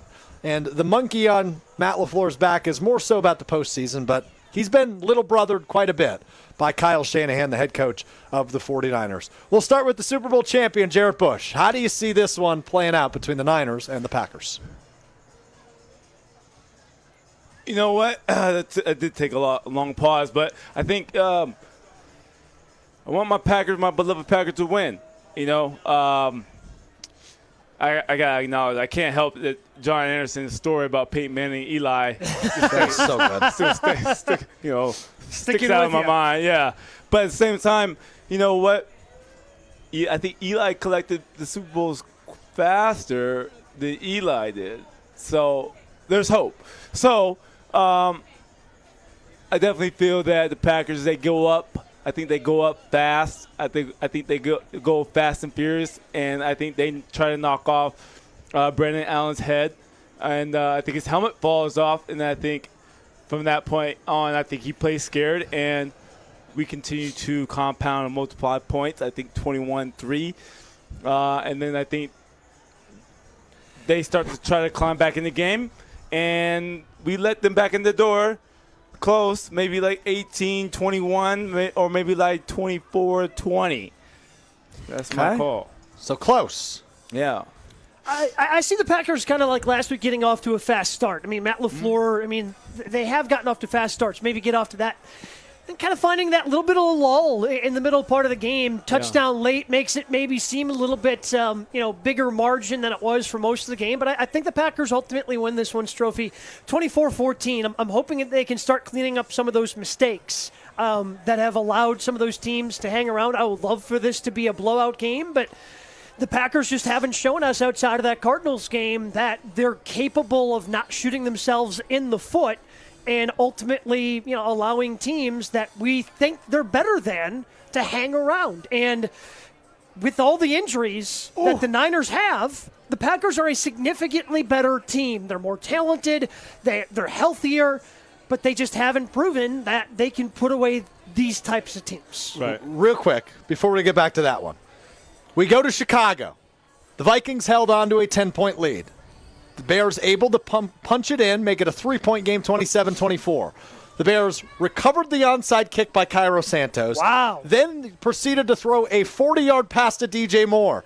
The Bears, with 3 seconds left, spike the ball and are now lining up for a game-tying field goal on the Minnesota 30. It will be a 47-yard attempt from Cairo Santos to essentially tie the game, send it to overtime, as time will expire by the time the kick goes. But we are awaiting the timeout on the field, so we will see how that one plays out. But we could go to overtime there. Before you give your synopsis and game prediction, can we just reflect on a second? Since the Bears are about to attempt a game-tying field goal, so they just made a game-tying field goal.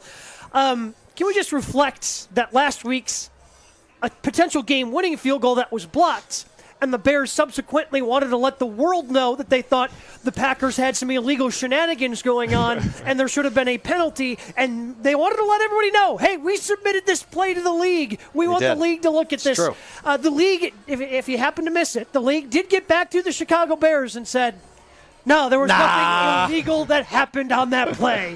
So that just warmed my heart as a Packers fan. So the Packers went 2-0 against the Bears this week. They went 2-0 in Bears week, the rare 2-0. The rare 2-0 indeed. Finals in the league right now. Chiefs over the Panthers 30-27. Dolphins over the Patriots 34-15. The Titans hang on over the Houston Texans 32-27 win for the Tennessee Titans. And the Lions over the Colts a 24-6 win for Detroit. Vikings and Bears headed to overtime 27-27. Commanders trailed the Cowboys by a touchdown 27-20, but Commanders with the ball and 30 seconds to play, but way deep in their own territory. They're going to drive essentially the entire field. So we will see what happens there. I'm going to make it unanimous. I think the Packers win today. I think it is close. I think it is uncomfortable. I think my EBGBs are going to be continuing for the next 2.5 hours as the Packers and Niners go toe-to-toe. But seemingly has been the case many times this year. The Packers are going to find a way to narrowly escape. I am with you very similarly, Jarrett, with the score prediction. I will give the Niners an extra point, though. Yeah. 24-21, which is good enough for the over, by the way, for those of you keeping track at home. 44.5 is the over-under. I think it's like a 24-21, sneak it out, maybe a last-second field goal, or maybe the Niners rally late, but ultimately fall short. I don't think you're ever going to feel like this one's out of reach. I don't think you're ever going to feel super comfortable with the lead, but I do think the Packers find a way to get it done and advance to 8-3. If Brock Purdy was playing in this game, I don't know if I picked the Packers. I'll be quite honest with you. It's not that I think Brock Purdy is very great. I think he's fine. I think he's a good game manager. I think he's in the right system. But I trust him more than I trust Brandon Allen. And the Packers win the quarterback battle today. Yep. Therefore, I give them the 3-point edge, 24-21. None of us think this is going to be a blowout, right? No, and I mean, I guess I have a hard time with Allen in the game, picturing how the Niners are going to score that many points. Oh, my goodness. Hold on. The Commanders just scored an 86-yard touchdown. 27-27 that game. Or 27-26. I guess we await. The PAT? Oh, they missed it. They missed the PAT. So 27-26, the Commanders' 86-yard touchdown for naught. Can't wait to see that highlight. With Allen and the Niners, I think they're certainly going to have their struggles. It all comes down to the Packers' run defense. How much can they keep Christian McCaffrey in check? How much can they keep Deebo Samuel in check if he ends up getting some of those carries out of the backfield? If they do that and make Allen beat them, that is the best route to success. Despite the Packers secondary, specifically the corners being beat up and there still being some talent on that outside, having the opportunity to get some turnovers against somebody who hasn't played a ton of football, making his last start in 2021, he's going to have some rust. There's going to be some mistakes, I think, that are going to be made, and you have to take advantage of those with those interceptions and turnovers. JB, thank you. Have a great Thanksgiving. We will see you in a couple of weeks for Packers Saints. Where are you going for Thanksgiving? You leaving the state? You leaving the town? What are you doing? No, I'm just going to lay low. I do a lot. Then you need a day to rest. Are you going to eat a turkey? Some pumpkin pie, some turkey. Okay, good. Potatoes, sweet potato, everything potato. Stuffing or dressing? Both. What's the difference? I was having this debate this week. Yeah, when you said that question, I was like, what? I don't think there is a difference. I think it's just what different people call it. Yeah. Okay, my understanding was dressing is more moist. I know everybody hates that word, so I hear radios turning off all over southern Wisconsin. But stuffing more moist, dressing more moist, stuffing more dry, more bread and stuffing. That's my understanding. With gravy? If you say so. What do you call it? I call it stuffing. Okay, me Call too. it stuffing too. Okay. Yeah. Well, I'm looking forward to the stuffing I'm eating right here on Thursday. Packers-Dolphins coming up Thursday, but that will do it for Green Bay Game Day today as the Packers and the Niners go toe-to-toe. Once again, the team that ended the Packers season last postseason.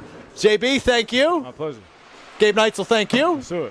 Looking forward to next week. A big thanks to Rob Demovsky, to Jason Wilde, to John Anderson, who joined us throughout the program today. Big thanks to Max Meyerson running our show across the state today. We will be back with you on Thursday ahead of Packers-Dolphins and Green Bay Game Night with you immediately following the final whistle. I see Mark Tauscher walking into the stadium right now. He will be in the spot we're standing in for the postgame show immediately following the final whistle. That'll do it for us today on Green Bay Game Day, which is presented by the Orthopedic Associates of Wisconsin on ESPN Madison, ESPN Milwaukee, and 620 WTMJ. Enjoy the game. Go Pack Go. Peace. Give thanks and enjoy a carbless this November. Hey, it's ESPN Wisconsin's Brad Nortman. Zero carbs, zero